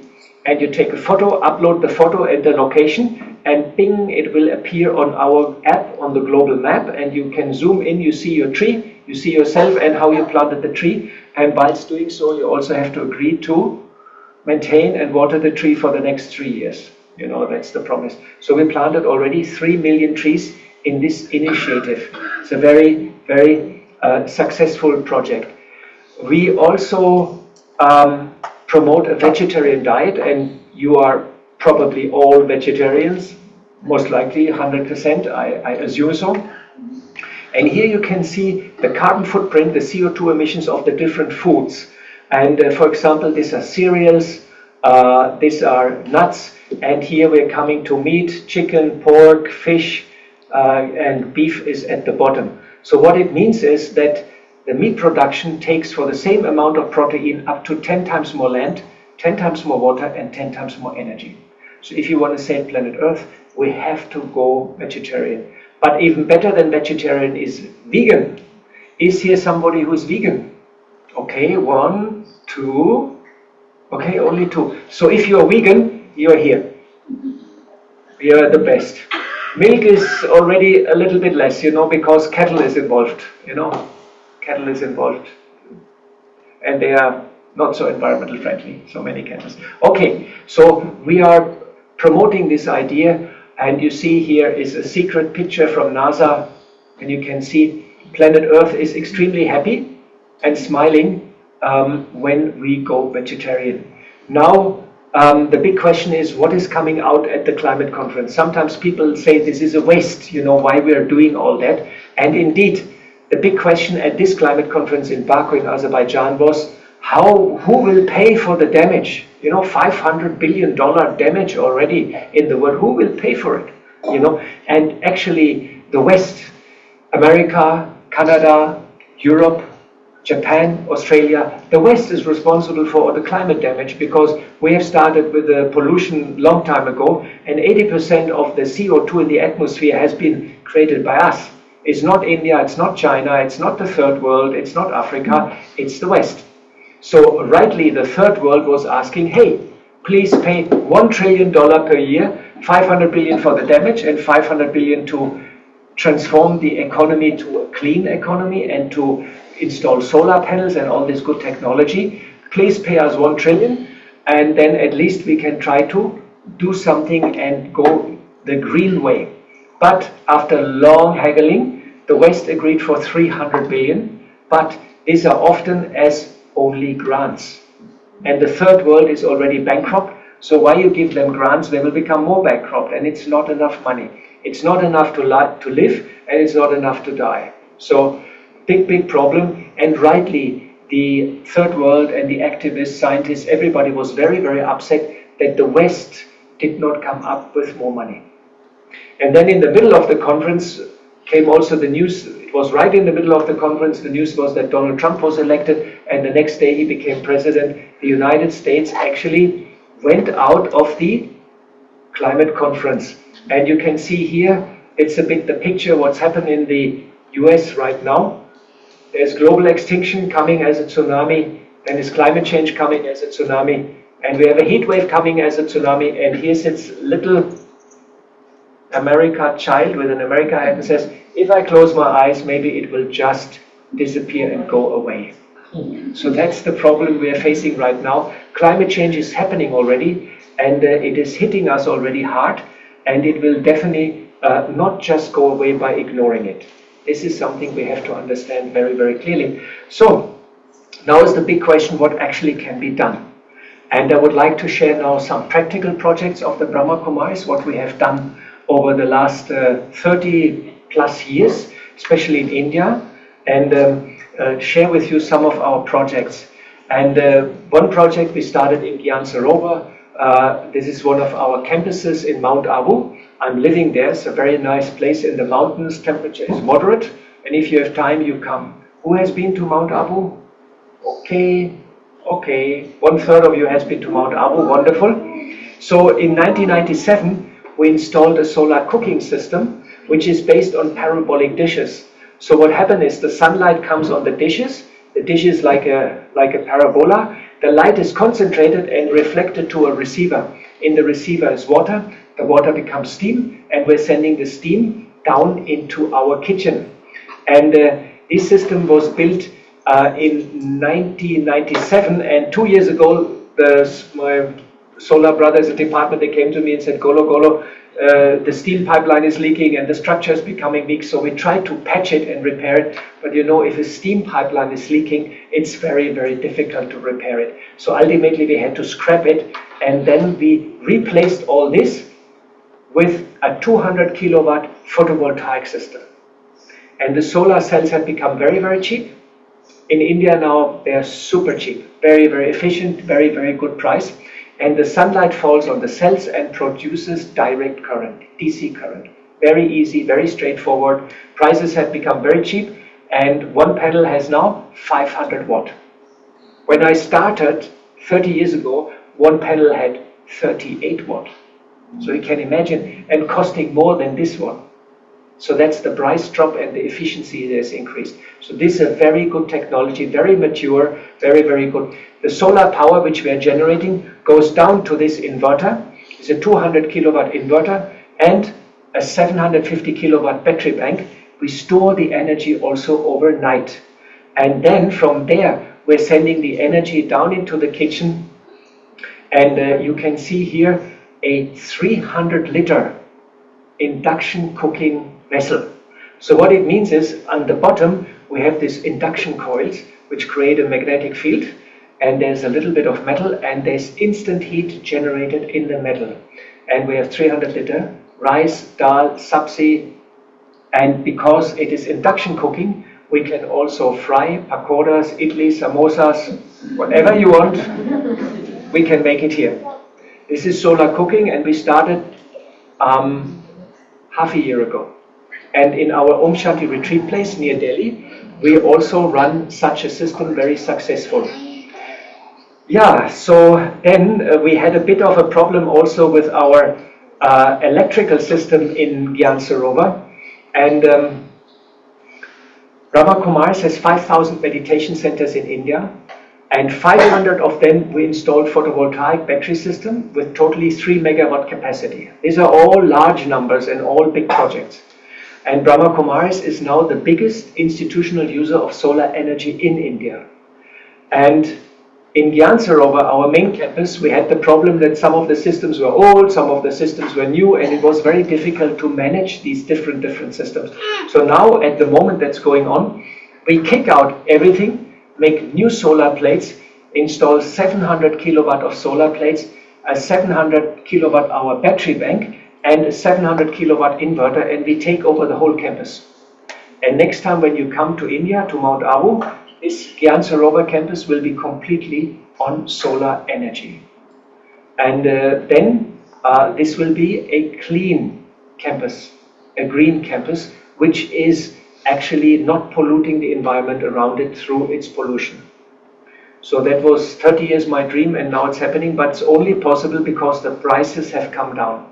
I'm trying to help some of our retreat centers here at Peace Village, and also our center here in Dallas, and I spoke to some companies, and unfortunately, can you imagine, in America, the prices for solar system are almost 3 times higher than India. 3 times higher. I always thought America is the land where you can buy things cheaply. When it comes to clean technology, prices up. Isn't that interesting? It's somehow the tariffs, it's somehow too many people in between which want to take money. I asked quotation for batteries, I almost got a heart attack, you know. They want 3 times more for the battery bank than in India. Solar plates double the price. Inverters also 3 times the price. You know, so that's very, very interesting. Unfortunately, that's the situation in US at the moment. So if you want to go for solar, it's good, but you have to pay more than in India. Yeah, we also promote the solar cooking box. This is fortunately very cheap. It's about $100. You put your cake, bread, rice, dal, whatever you have inside, put it into the sun. After 2 or 3 hours, your meal is being cooked. Very nice gadget, works very, very nicely. We also promote the solar lantern. In India, there are 60,000 villages without electricity, and this is a very, very good gadget, especially on the countryside. And I heard that in America also you're getting power cuts sometimes. Is it like that? I was in Dallas, and they told me last year they had 10 days power cut. There was a storm, and in their area for 10 days the power was gone. You get sometimes power cuts here? Yes. Very rarely, yeah. Okay. All right, but India still, you know, so this is a very, very good gadget. Yeah, Brahma Kumaris is running a very, very big campus in Shantivan, which is called our Shantivan campus. And you can see here is our main meeting hall for 20,000 people. And here we have a solar steam cooking system which we built in 1999. And this system is also based on these parabolic dishes. And that time we are using 84 parabolic concentrators, and we're producing 3,500 kilogram steam, and that's enough for 35,000 meals a day. And here you can see we're cooking for all these people by the power of sun. So you see there's actually no limit for renewable energy. You can do anything you want, the technology is already there. Yeah, I like to share also one of our main projects. We started that 15 years ago. We had the inspiration to build a power station, and at that time photovoltaic was so costly, so we thought we use our dish because we can build them ourselves. So we built a 1 megawatt solar power plant with storage. It was at that time an 85 crores project. That's about 10 million US dollars, 15 million, and we got 50% from the German government, 25% from the Indian government, and 25 came from Brahma Kumaris. We involved also some research institutes, and we built some prototypes, and we started the project. And here you can see the prototype. This is a 60 square meter dish. The dish is focusing the sunlight into the receiver, and the receiver is made out of 3.5 tons of cast iron. And here are, by the way, these are the three inventors, myself, Jessima, and Wolfgang Scheffler, when we were this picture is almost 15 years ago, when we were young and dynamic. So, and here you see the sunrise coming into the receiver, and here we're getting a temperature of 1,500 centigrades. Can you imagine? You put a steel plate, half-inch thickness. You put a steel plate here, the steel plate starts melting after 5 minutes. That's the power of the sun. So you can do anything with that energy. You know, you can use it in industry, process heat, for cooking, but also, of course, for power generation. So after all testing and all this, we created our prototypes, and here you can see the fabrication. We had a big fabrication hall, 200 workers, plasma cutting, and we fabricated the whole dish, the structure, completely ourselves in our own workshop. And here you can see the erection of the first dish, putting up the first dish and putting deep foundation. So we had already a couple of storms, but our dishes survived the storms. And you can see now here the total solar field being installed. Totally we have 770 of these dishes, and each dish has 60 square meter and focuses actually the sunlight onto the receiver. And here you can see our Shantivan campus. And from Shantivan, you drive 27 kilometers up to the mountain where is Mount Abu, where is the old headquarters of the Brahma Kumaris. Yeah, and here you can see now a bit more detailed picture. The sun is falling on the dish, is being reflected into the receiver. The receiver gets, we limit the temperature to 500 degrees, otherwise everything will melt. And then the receiver, which is out of cast iron, becomes very hot. We are pumping water through coil. This becomes steam. Pumped further, more steam, more steam, more steam, more steam, and then we're sending the steam to the turbine house, which you can see now here. This is the turbine house, and all the steam which is in the solar field is pumped in sequences. So we can store the energy in the thermal, in the receivers. Whenever we want, we're pumping some receivers the steam out, and it goes to the turbine house, so we can generate electricity for 24 hours. That's the speciality, and that's the critical point in renewable energies, the storage. Batteries are very costly. Here we store it in heat, in the form of heat. Here's the turbine house. In the meantime, we installed here 1 megawatt photovoltaic. Another 1 megawatt photovoltaic has also been installed, and this project is running since 2017, very successful. And it is a flagship project of the German and the Indian government. Yeah, then we had an extra land here, and so this has attracted hundreds of thousands of visitors. We get government delegations, scientists, everybody comes and wants to see a functioning solar thermal power station. It's a beautiful example of clean technology. Then we had some land here, and you know India has a big waste problem. You know, when you come to India, the first thing what you see, plastic left and right side on the road, you know. Everybody's throwing things away, nobody's lifting it. So we thought we should do something, and we built a biogas plant. So here is our new biogas plant, and what it does is we are collecting all the rubbish in our 3 campuses. We bring it by small truck to this hall, and in the hall we are selecting it, you know. So we are selecting the paper and the organic and the glass and the metal and the plastic, and we're selling it as scrap. And and then the waste is coming with small trucks, and we are segregating everything. We have already different boxes in the campus, so people now are learning to put paper here, to put plastic there. It's a learning process, it takes time. Usually in India they put everything mixed, you know. They don't believe in all this, but we are teaching them. And so then we segregate it here, and the organic waste is coming into a crusher, means all the kitchen waste, all the kitchen vegetable goes in a crusher, mixed with water, and then we pump it in the digester. And you know how we started the digester? You know the digester needs some bacteria. You know what we used as the initial bacteria? Cow dung. So we put cow dung inside because the cow is digesting all these kind of things. It has the right bacteria. So we put the right bacteria here, and then this starts fermenting. You know, when you do idlis also, you have to ferment overnight. Same process here. And then here is gas. This is methane gas, which is going to a generator, and this is running 8 hours, 50 kilowatt generator.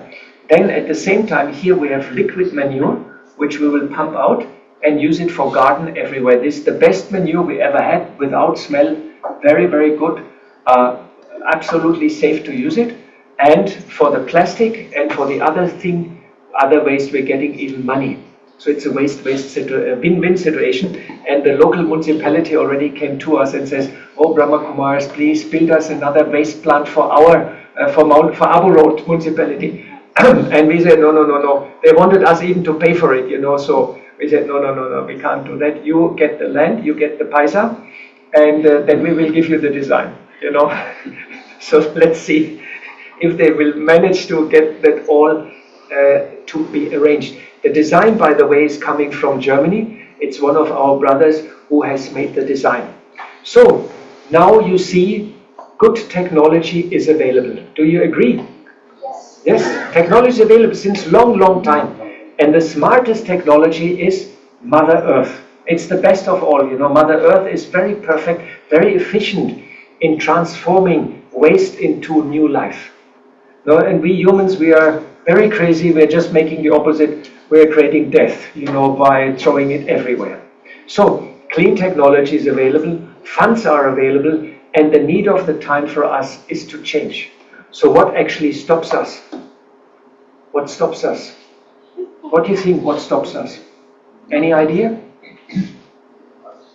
Yes? Huh? Nothing. Willpower. Willpower, yes, we don't have enough willpower for sure. So let us see what stops us. We lost connection to our inner goodness, to ethics and values.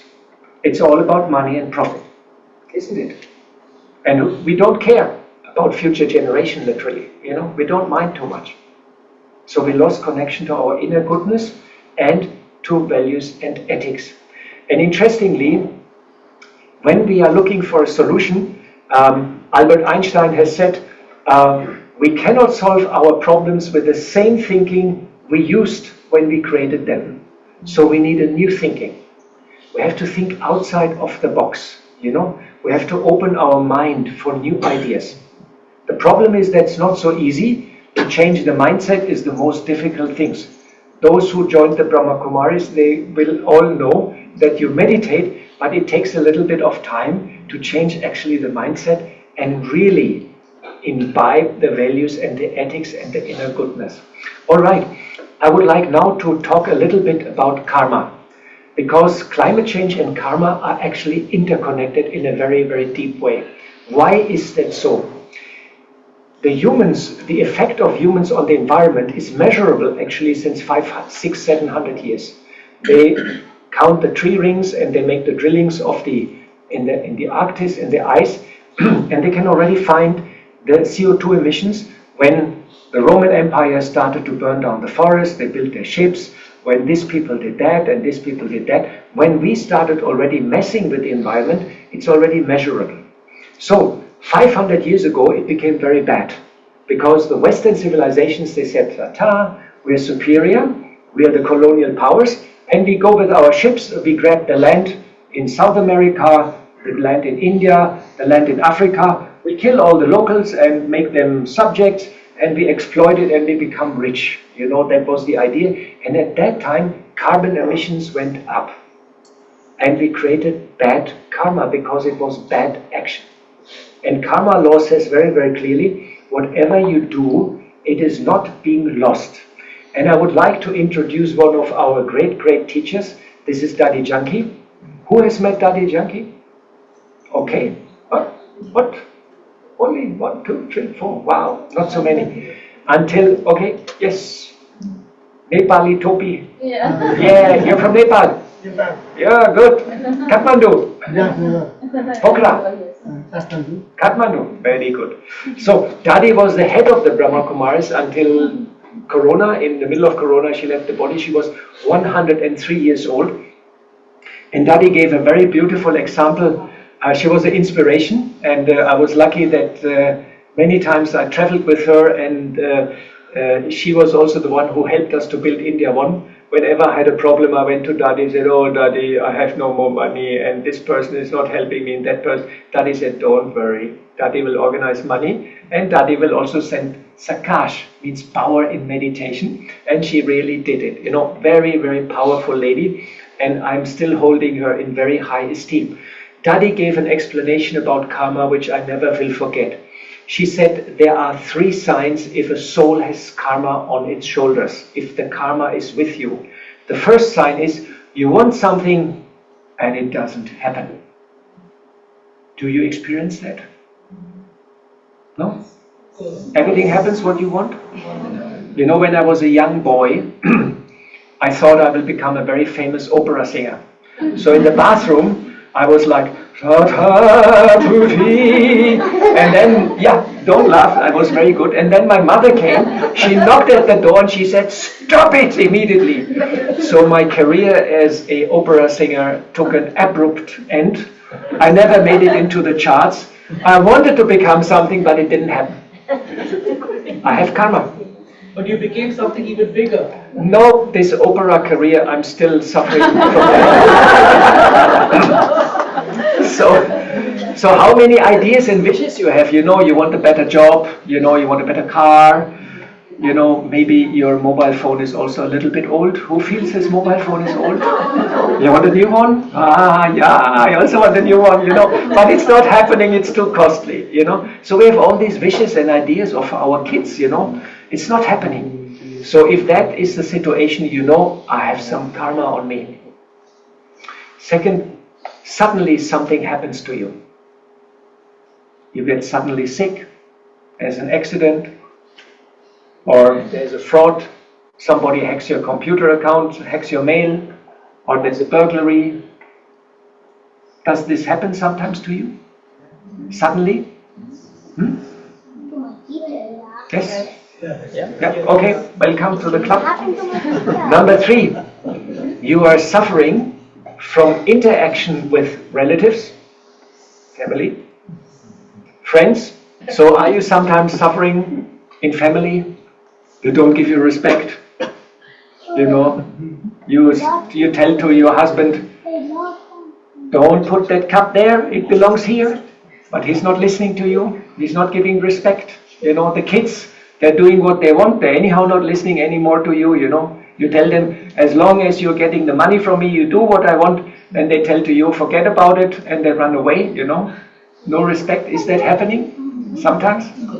Huh? So once we are suffering, we are not getting respect in the relations with others, we have karma on us. So you all understand, we all have 1, 2, 3, it's all with us. So karma is with us. And karma is very, very tricky. And you may now think, how is actually the karma with me? Where is it? Where is the karma? How we are keeping the karma with us? Any idea?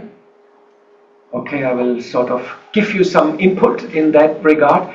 So since 30 years, science is doing a lot of research on our electromagnetic field.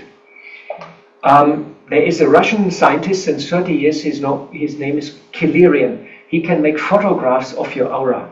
This is Kilerian photography of your aura. And usually your aura is nowadays about 2 meters. It's not very big. And the reason is we're not eating very healthy, we're not so meditating this much or this and that, and the life is very stressful. So our aura is not very strong. When we are sick, our aura has a dent, and you can make it visible in aura photography. There's also other ways you can measure your electromagnetic field. It's an ultra-weak field which is emitting from your body. On your skin are thousands of small dipole antennas, and your body is sending and receiving all the time ultra-weak signals. So all the time we're actually communicating, you know, and we're receiving all the time. And the funny is now you can make even color photographs of the aura, and you see this person is very red, and everybody knows what it means. If a person has a red aura, what it means, he is very angry. You all know it. Huh? Ah, he's angry. Yeah. So red means angry. You know, this means illumination, happiness, and peace. So it's very interesting, you know. So our emotion is visible in the aura. We are communicating all the time, and we are knowing beforehand what the other people's intention is actually there. And the interesting part is, we came many 30 years ago amongst a person who could measure the aura. You know, he was a water diviner, you know, to find the water well. So he had 2 rods, metal rods, and he was walking, and when the water well was there, it was doing like that. But this guy could also measure the aura. So he measured, it was at a health fair, was this guy. So we also had an exhibition. So when we from Brahma Kumaris found out that he can measure the aura, we all went there and said, you measure my aura, you measure my aura, we want to know what's going on. So this guy measured his colleague, and this colleague had an aura of 2 meters. And he says that's a normal aura of a person who is not doing spiritual efforts, who's not meditating. It's just normal. Then he took a gold coin out of his pocket, 1 ounce pure gold, 24 karat, gave it into the hand of that person, and then he measured the aura of that person, and suddenly it became 4 meters. And he says when you wear gold, it is protecting and enhancing your aura, because Sona, gold, is the metal of the deities with the highest vibration. This is why all Indian ladies, they like so much gold jewelry, and the men are so unhappy about that. Am I right? Yeah, is it like that? Huh? Yeah. See, I know it. So, because gold is protecting your aura. And then then we Brahmins came, and he says, you measure our aura also. So we had one Brahmin who was doing yoga, just 5 months in this divine knowledge and meditating. So he measured the aura, and it was 6 meters. And he said, oh, 6 meters, that's very high. He says, I hardly find anybody nowadays with 6 meters aura. And then he was measuring my aura, and I was already, I think, 5 years meditating. I had 13 meters aura, and he came back and said, what are you doing? I said, we are just meditating. Then our sister in charge came, very powerful sister, and he measured her aura, and he walked backwards through the hall and backwards through the hall, backwards through the hall, and she had an aura of 25 meters. Wow. Then he came back and he was whispering to us and says, who are you people? He says, I've never in my whole career found anybody with such a strong aura. And then we told him we're just meditating with the light, with the Supreme Being. Just curious, did he measure Dadi Janki's? Dadi Janki was not measured by this, but they measured her in the university many years ago, and they made an ECG a brain ECG, and she was called afterwards the most stable mind in the world. So that was done in the way in the USA, but also 30 years ago. So anyhow, what I'm trying to say is, when you meditate, what actually happens is you connect to the divine light, to the supreme being, to Shiva. And he's like ocean of light, ocean of purity, ocean of energy. That energy comes and enters in meditation, in yoga. It enters your own system, and slowly you allow this energy to come inside, and you allow the darkness to go out. You know, when light comes, the darkness will go. That's the rule. When you switch on the bulb, it will become bright. Same effect in meditation. When you meditate, the light comes and your aura slowly starts growing. And that's the process of purification, which we are learning also in the Brahma Kumaris. And the biggest and most powerful method to actually transform your weak aura, or your aura which is sick, which has dents and so on, is through regular meditation. So Dadi said, you settle your karma through regular meditation. Your sins will be burned in the fire of yoga, as it is also said. And then you become a helper of God, be loving and compassionate, be a healer to the world, and be a guide to the light. So first you actually have to wake up yourself and heal your own aura. And then you can become an angel, and you have the world in your hands, and you make the world a better place. Because then you have a powerful aura, and your energy field actually goes out. And you can influence others people's aura, and you can influence even other things. So science has also woken up to the effects of meditation. There's a lot of scientific findings out. You just have to Google meditation and brain, and you will find a lot of research has been done on yogis, also Buddhists. Yogis, they followed them for 10 years, and they made scans of the brain. And they made also checklist on their behavior and all this. And they find out when you meditate regular, it increases your social competence, because you love yourself, you accept yourself, and then you love others. Number two, it deepens relaxation and improves health, that we all know. But now comes something very, very important. It increases brain cells and activity. Now you have to understand, until the age of 25 or 30, your brain is actually growing. The brain cell is growing. This is why when you are youngsters like you can learn very easily. You learn the most easy when you're a youngster. Am I right? Music instrument, foreign languages, whatever you want to learn when you're young, it goes easy. Then when you get older, it becomes a little bit more difficult. And the reason is, from the age of 30, 40 onwards, your brain starts shrinking, literally shrinking. And then what happens is, the neuronal activity of your brain is also diminishing. You are not like to change easily, and you don't like too much new ideas. You know, you become more and more inflexible in your mind. It's called the neuronal flexibility, and they can measure it. You know, the neurons in your brain firing less, and so on and so on. And this affects also our cognitive capabilities. I give you an example. You are 50 and you're going outside and you say, I've forgotten something. And you go back, it's the car key. No? Am I right? It was the car key. We forgot the car key today. No? How old are you? 50. No? Yeah. So you forget the car key, you pick the car key and you go. Then if you are 55, you go out of the house and you think, I've forgotten something, it's the car key, you go back. Then you come back and you think there's something else. It's the mobile phone. You take the mobile phone. And when you're 60, you're going out of the house and you think, where have I parked the car today? So, have you sometimes some of these experiences here? Yes. Yes. Welcome to the club of the elderly, you know. And that happens, you know, your brain is shrinking and your capacity is also shrinking, and you start forgetting things, the flexibility is diminishing, all these things. But now, it gets very interesting. When you meditate, the brain starts growing again. And that's a sensation, because it's gray brain cells. Normally the body cannot reproduce them. But when you meditate, it's happening. The gray brain cells are increasing and the activity is going up again. Your synaptic system is firing again, your memory gets better, etc., etc., etc. And then you can change habits and awareness. And that's what has to happen. We have to change our lifestyle.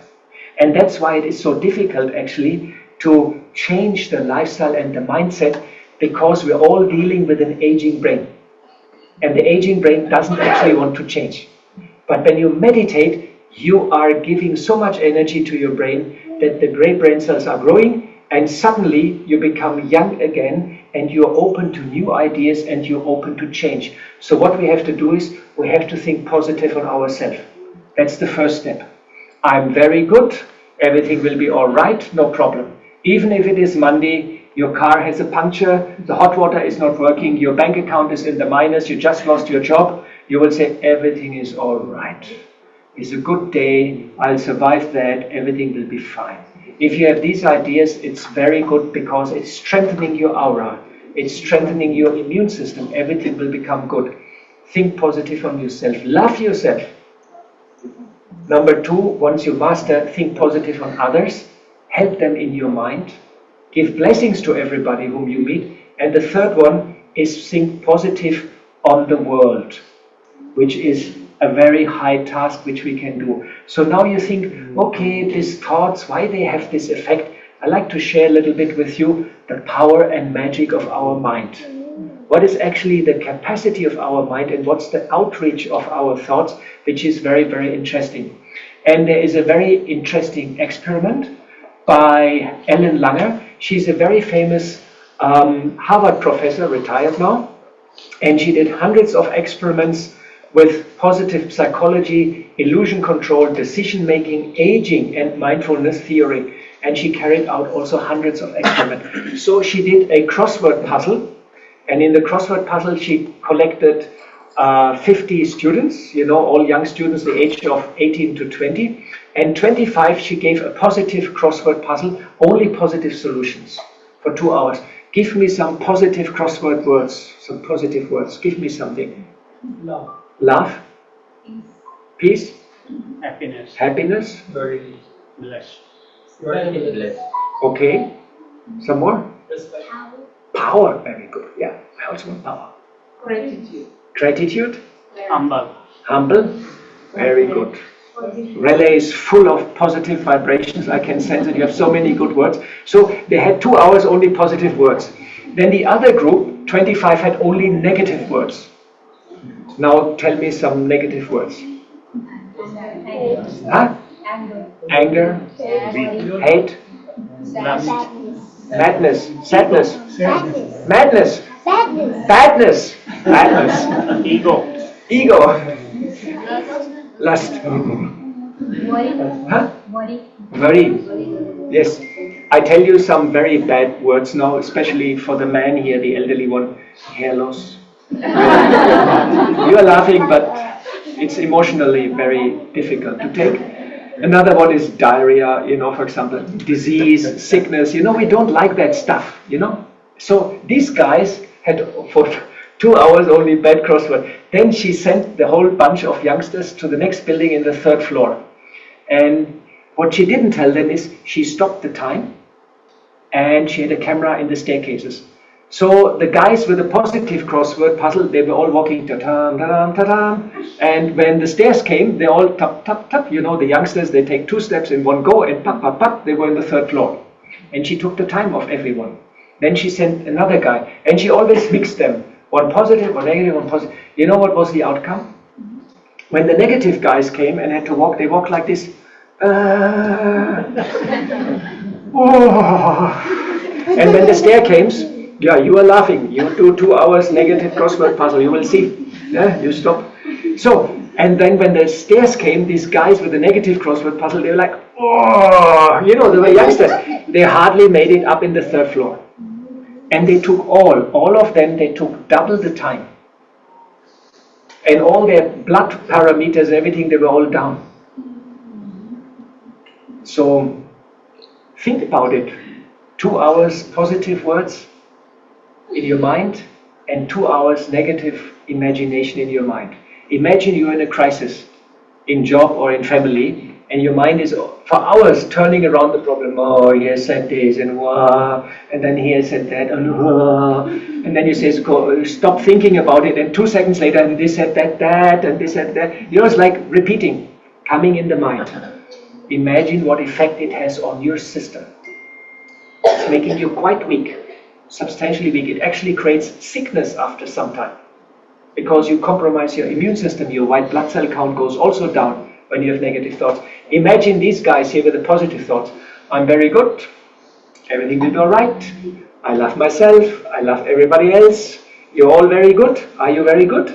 Yeah. I'm very good. Yes, everybody's good. We're smiling, happiness, everything is good. Ta-ta, ta-ta. And we become powerful. We empower actually ourselves. It's very, very interesting what she found out. And these experiments actually can be repeated. So what we have to do is, we have to let go. We have to let go fear. Can we let go fear? Yeah, we let go fear. Can you let go fear? Huh? Ah, yeah, very good. Anger? Yes. Okay, anger we can let go. Hate? Can we let go hate and jealousy? Very tricky. Can we do that? Already gone. Yes. Already gone. Okay, yeah, I mean you are very advanced. Regret. Can we leave regret? About mistakes which I did in the past. Yeah, I know you're very good. And pain is also there. So let all these balloons go, let them fly. Don't keep them in your system, because they are influencing you on the long run. And they're not helpful for your spiritual development. Yeah, and then she made another experiment which was even more revealing. It's called the counterclockwise experiment. And what she did is, she went in an old age home. These experiments, they are all recorded. It's all the scientific background. And when you go into the library and ask for her, Ellen Lange, you will find 5 or 6 books of her. She's quite well known. She made this counterclockwise experiment, and she went into an old age home, and she selected 20 old people. She called the doctor and let them examine all of them. You know, blood pressure, diabetes, and arthritis, and all these kind of things. Also hearing, looking, visuality, all these kind of things. They made a full test of everybody. Then 10 people she kept in the house as it is, no changes. You know, they were the sort of control group. And 10 people she put in a house which was designed and decorated in the style of the 1959. So, as if they are 30 years younger. And they had to eat food similar to 1959. They got the newspapers reprinted from 1959. Their television had old black and white series from 1959. They had to talk about things and political events of 1959, and even the cloth were cut and designed as if they are made in 1959. After 1 week, she then again called the doctors and examined all of them. And the results were quite shocking. As to be expected, the 10 people who lived in the normal house, no change at all. Same problem, same situation, 80 years old, you know, like it is. But in house number B, where everything had changed, the change in the situation and the health of the old people was dramatic. There was an improvement, incredible improvement in physical strength. They were much stronger suddenly, they could walk much faster. There was strength in manual dexterity, in gait, posture, perception, in memory. The memory became much better, cognition became much better, taste sensitivity came back, hearing became much better, and vision became much better. Can you imagine? You are living 10 days, 1 week, and you imagine you're a youngster. And suddenly your body changes and behaves like you are 15. You know, when you were super. Yeah, I know you're not yet 15, but not you, that's not for you. It will come. It will come. So can you imagine what an effect that has? Just you think you are young, you talk about it, you think, and your body adapts to that and changes, and it's measurable. Some of the guys which were in house B, they said, okay, I want to leave the old age home, I want to travel the world, what I'm doing here with all these old dudes, you know. So they left old age home. Just imagine. So that is why we say in Brahma Kumaris, the company you keep, it is coloring you. If you are a lot with old people, and after some time you start thinking like that, If you're a lot with young people, you stay young. You know, they influence you. So how you think and how you handle your emotions is controlling your aging process. Can you imagine that? We are responsible for our own aging process. You know, sometimes you see people and they look very young. They're actually quite old, but they look very young, and you think, what is their secret? You know, what is their secret? And sometimes you see people, they're only 50, they look like 70, and you think, oh my God, he doesn't do good. Because it's the mind who controls the aging process. You know, it's us. We have such an important influence on the surrounding. Now I would like to show with you also another practical project we are doing with Brahma Kumaris, which proves actually what I just talked about. This is the sustainable yogic farming. We are working with 5,000 farmers in Gujarat. Who's from Gujarat? Aujo? Good. Kemjo Aujo Saroche. So we have yogic farming here, and we teach farmers to think positive about the whole thing. So what they do is, we teach them meditation. You love your work, you love the field, you love the seeds, and you love everybody else, and you love everything, and you give good, powerful thoughts to the whole process of plantation and harvest. You will grow very nice, no pesticides required, the water will be okay, nothing will happen, you will be strong, and so on. Just positive thoughts towards the whole thing. And these are the results which are very, very interesting. You see here we have carrots, for example. So these are the carrots with a lot of love, called the yogic carrots. I love you, you will grow very good, every morning and every evening for 5 minutes. And love and compassion to the land also. And love to the water. These are chemical carrots which have been grown normally just in the next field without love and compassion, but with fertilizer and chemistry. And these are organic carrots.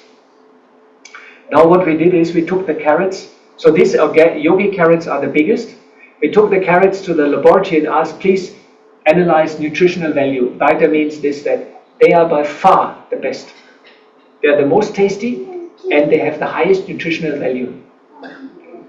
Can you imagine you are talking to your plants and you have positive attitude and the plants are reacting? Who has a garden or plants? Anybody has a garden and plants? Okay, are you talking sometimes to your plants? No.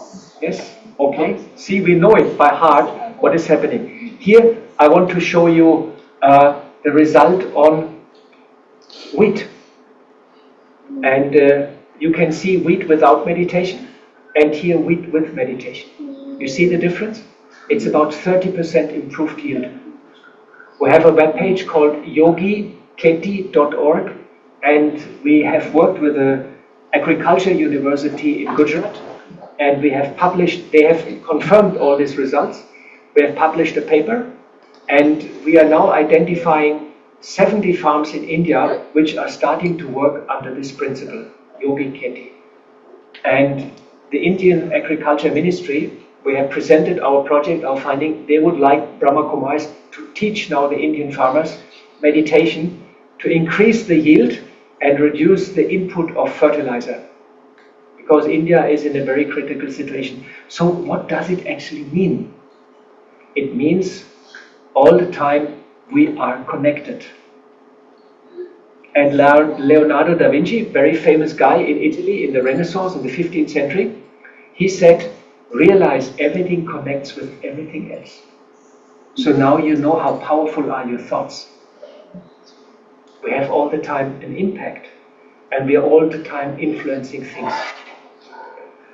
I would like to share with you now some finding of science which confirm the power of our thoughts and emotion.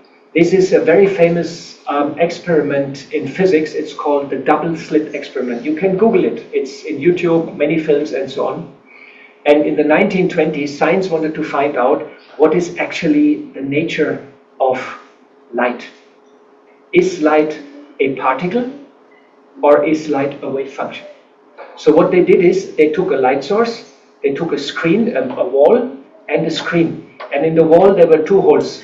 So if light behaves like a particle, one particle will go here and there will be a light dot, one particle will go here, and a light dot, and then they know light behaves like a particle. If light is a wave function, it will be like this, then small wave will pass through and it will become like this, and that's called an interference design, and we have many, many light dots. So what do you think is, what's the nature of light? Who believes it is a particle? Nobody believes. Okay, one, you believe it's a particle. Very good. You're very, okay, 2 people, 3 people, very good, very good. Okay, who believes it is a wave? Ta-ta, ta-ta, ta-ta, okay. Majority believes it's a wave, but there are a couple of souls, they're not raising the hand, which is very good.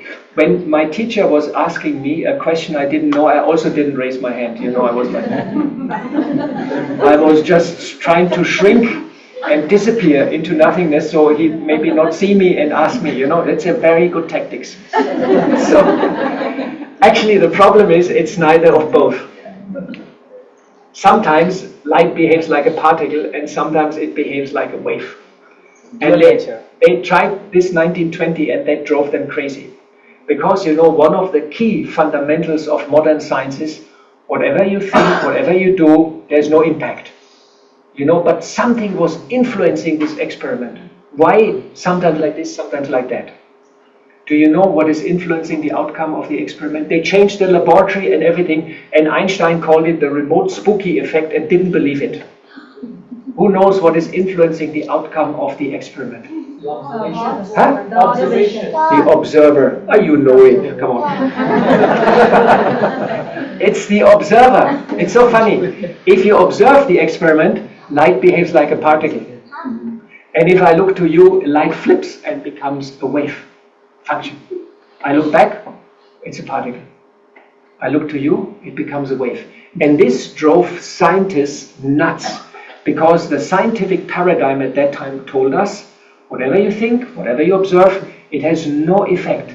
Science and physics is totally separate. These are the fundamental laws of the universe, and our mind doesn't actually have any, it doesn't exist, the mind, the thoughts, that's just hocus pocus, it has no impact. And suddenly they found out, if I look at it, it becomes like this, and if I look somewhere else, it becomes like that. So they established a relation between the observer and actually what happens in reality. It's subatomic level, you know, it's very small particles. And that made them a little bit crazy, and since then science has made hundreds of experiments where they created experiments where they have a random outcome, you know, and then they ask people to influence the outcome of the result. And most of the people are in a position to influence the outcome of results. They made hundreds of experiments, and they found out our mind is very well influencing the world outside there. So it's interconnected. And this is confirming the findings also of the yogic Keti. This is confirming where we influence the growth of plants. And this is confirming also what Ellen Langer found out with the experiments with the aging. Yes, when you observe something, you have an impact. You are connected all the time to the world outside there. And science even goes further and is telling us that some theories are now coming up. These are new theories. This is not mainstream science, but this is avant-garde science. The latest science which comes up, it tells us theories suggest a deep connection between quantum physics, consciousness, and time. So we are here and we are observing. Time is passing through from the future, from the past to the future. We are here and observing, and we're creating the space. And here we're creating whatever is happening around me. That is my own creation, is my own observation. So what does it tell to us? It tells to us our thoughts and visions are connected to reality. And some scientists, they're telling to us, it's going even further. They say our thoughts and visions, they are shaping through the observation all the time the reality. I'm looking at something and I'm shaping it.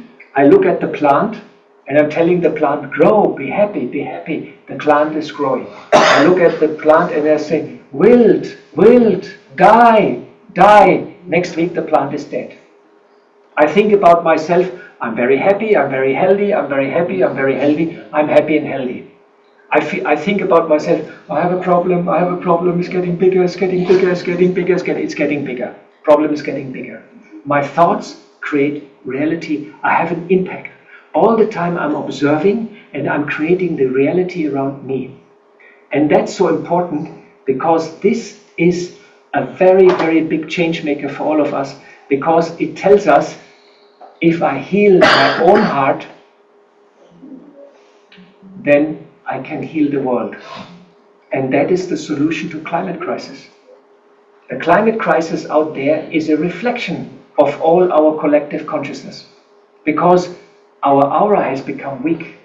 Our aura has created, in our aura energy field is a lot of shadow, a lot of negativity, is a lot of karma from the past, is all the time radiating out. All the time we're sending energy out, collectively, all of us. Now, in order to bring a change, we have to heal our heart, our feelings, our emotions. And we learned that the powerful method to do that is meditation. So what we have to do is, we have to use our imagination or our dreams. There was a very famous singer, you may not know them, the Beatles. You know, you've heard about them? They were once upon a time #1. And there was a very famous song, Imagine all the people living in a world of peace. Da, da, da, da. So imagine, you know it. It's what a good song. So imagine a beautiful world. You know what a power we create if we imagine such a world, because we influence through our consciousness, we shape reality all the time, we observe all the time. Our body reacts, the plants are reacting, other people are reacting. If I see the other person as a beautiful person, very, very nice, very positive, after some time that person will react. He will come to me and he will say, oh, you're so nice to me. You know, and you give love and compassion to everybody, and you create that energy field which is healing the world, healing climate change, healing the wars, healing the conflicts. But you have to become strong yourself. So what is the most powerful emotion, the most powerful feeling we have to create? Starts with L, love. Yeah, it's love. Good. Here's love. So love, we create love in ourselves. We love ourselves, accept ourselves, we heal our aura, and we start radiating out the energy into the world. And when there is love, there is beauty, harmony, and peace. And the good news is, in India, we have the cycle of times. And most of you are having Indian background, so you must know that a new age is coming to us, and it is called the It's not in India. India has a different name. Satyuga. The age of truth is approaching. And now we're in the age of untruth. We are surrounded by fake news everywhere. But not in the way like your president is talking. It's our auras are compromised. Our energy field is compromised. We are karmically compromised. All of us. And once we meditate, we connect to the Supreme Being, to the light, to Shiva. Light is coming and healing our energy field, and we are able to get rid of the dark spots. We are healing ourselves and we are enlarging our energy field. And then you connect to your original stage of love and goodness. And then you are able to spread it out and start healing others. And once we collectively, it's only 2% of the population required, by the way, once we all jointly create that energy field of love, we create a beautiful world. All right, I get a subtle signal that the time is up. Okay, and I'm also coming to the end. Isn't that a coincidence? So, ta-ta. So what we have to do is so then where there is love comes purity, bliss, happiness, prosperity, perfection, time and justice. In Golden Age, in Satyuga, the Greek called it Golden Age and the Christians call it Paradise. Paradise. Paradise, the Christians call it paradise. In paradise, there won't be internet. Is that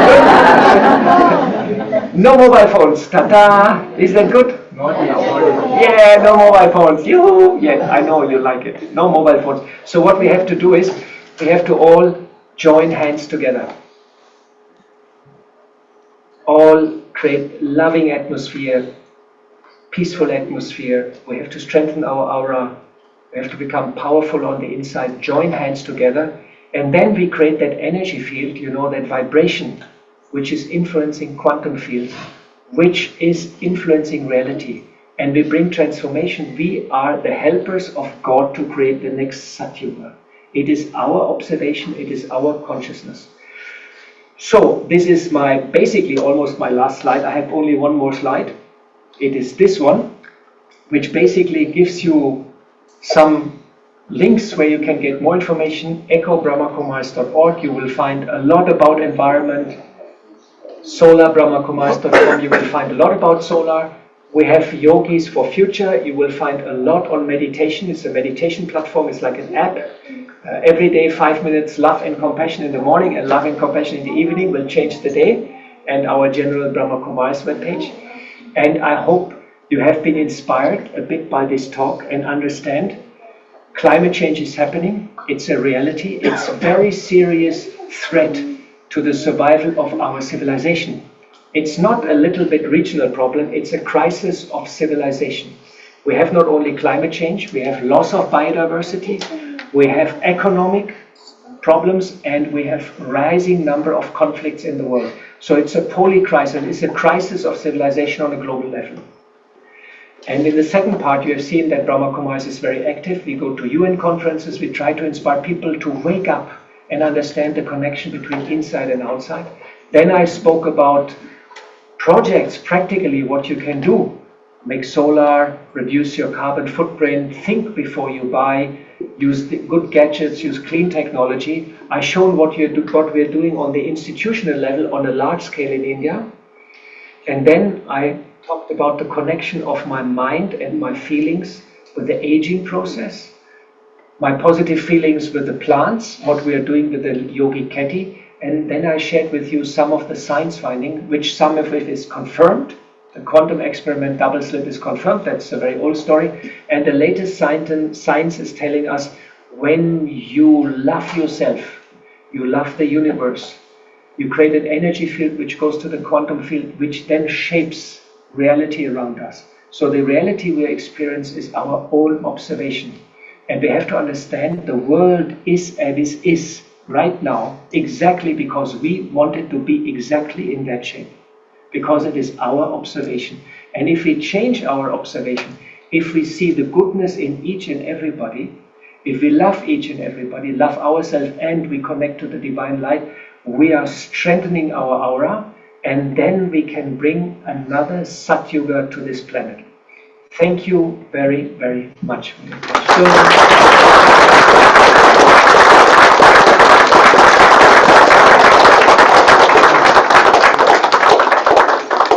Can't thank you enough, Brother Golo. This was an amazing presentation. We thoroughly enjoyed it. We would love to listen to you all night, but we must end. No, I'm exhausted now. Yes, he has been working very hard and trying to, tailor the presentation for today evening. But we truly are very inspired. For me, what I really took from here is that we are all karmically compromised. And only when we connect to that supreme ocean of peace, ocean of pure energy, can we clear away all the karmic debt that we have. So thank you very much, brother. So now quick few announcements before he will take us into a little bit of meditation. Yes. And so first we will distribute, as you go out, we'll distribute to each one of you a box filled with goodies. All right. These have been prepared with lot of love, lot of spiritual sensitivity to help increase your aura. So don't throw it away. Be careful. Don't waste it. That's a request. The second thing, we are going to. It's getting hot. Are you feeling hot? Cooler, yeah. Oh, you're feeling cold. No, it should be a little bit cooler. Cooler. Okay, reduce it. So red light. Don't do anything with red light. The second thing is we are also giving you a blessing card. And along with the blessing card, we are giving you a small sachet of nice seeds. All right, because the Earth Day was just a few days back. I think on Tuesday, if I'm not mistaken. So these are wildflower seeds. You can sow them and create some new greens in your backyard if you wish. The third thing is, if you do want to harness the energy of the universe, of God, and clear your karmic debt and make your aura beautiful, 16, 15, 100 meters far, yeah, at least, yeah, why not? So then you can learn the Raj Yoga meditation course. So we have a schedule. There's going to be 8 sessions, 1 hour each, 1.5 hours each. And as you go out, for those of you who have never done the meditation course, and if you're interested, can I have a show of hands? You're interested in doing the meditation course? Very nice. So you will get that small schedule. So we have weekday sessions and weekend sessions. And session 1 weekday, session 1 weekend, we have the whole schedule. If you don't understand, let us know, we will explain it to you. But you can do this course free of cost. Alright? So Om Shanti, thank you very much for coming. Thank you very much for the regular ones for their help. Appreciate each one of you. Appreciate you, dear brother, again and again. Thank you very much. Alright, so we can dim the light and we can play some gentle music. Is that okay? Yes. Om Shanti.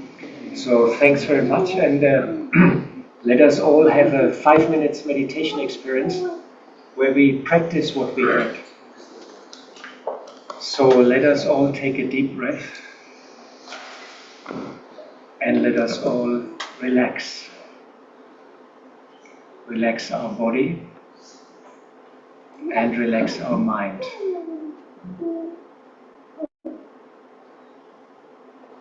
I am a soul, a star, and I'm residing. Okay. I'm residing in my forehead.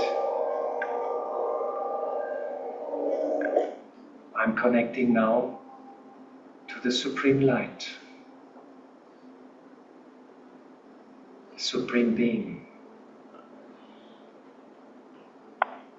And I'm drawing energy from the top. The light is coming to me. Peace is coming to me. Energy is coming to me. I allow this energy to enter my forehead.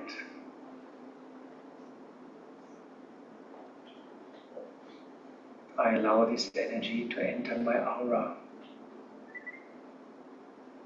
I'm charging myself with love, purity,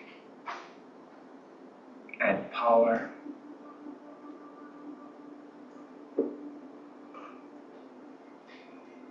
My aura is slowly growing. I become light. I am shining.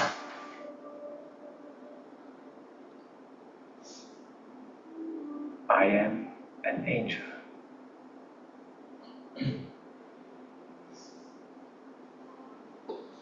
A being of light.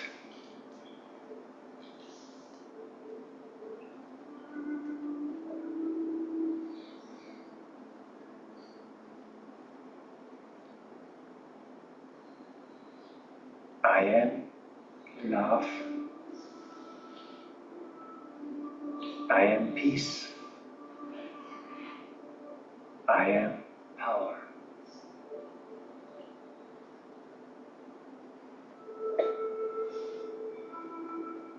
This is my true nature.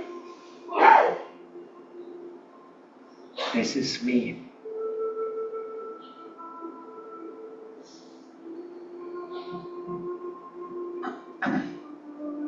I am an angel and I'm holding the world in my hands. I'm sending now love to the air,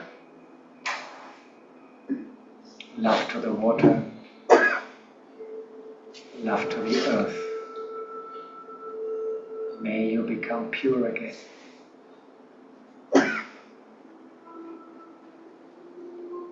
I'm visualizing my friends, my family. I'm I'm seeing them as perfect beings of light.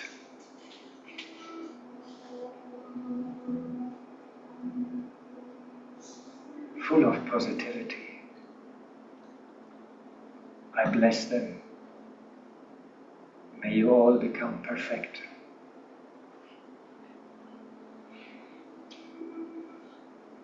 I'm holding the earth in my hand. The earth with all its problems. I'm giving love and light to the earth which I hold in my hands. And slowly but steadily, the earth is changing. Love is being distributed. Peace is everywhere. The world becomes shiny.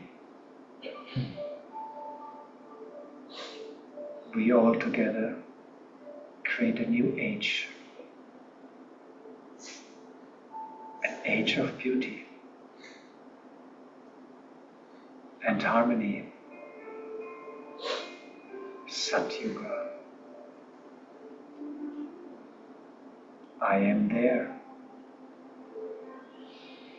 This is my future.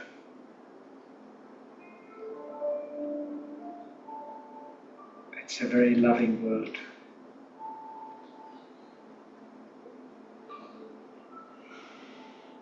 Very beautiful vibrations.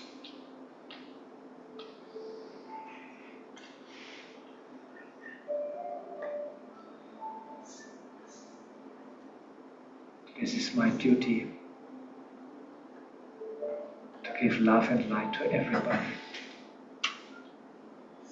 and help in the transformation.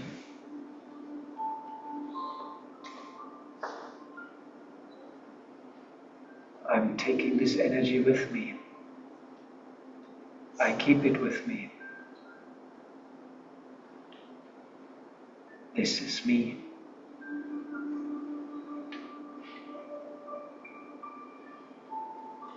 This is my true self.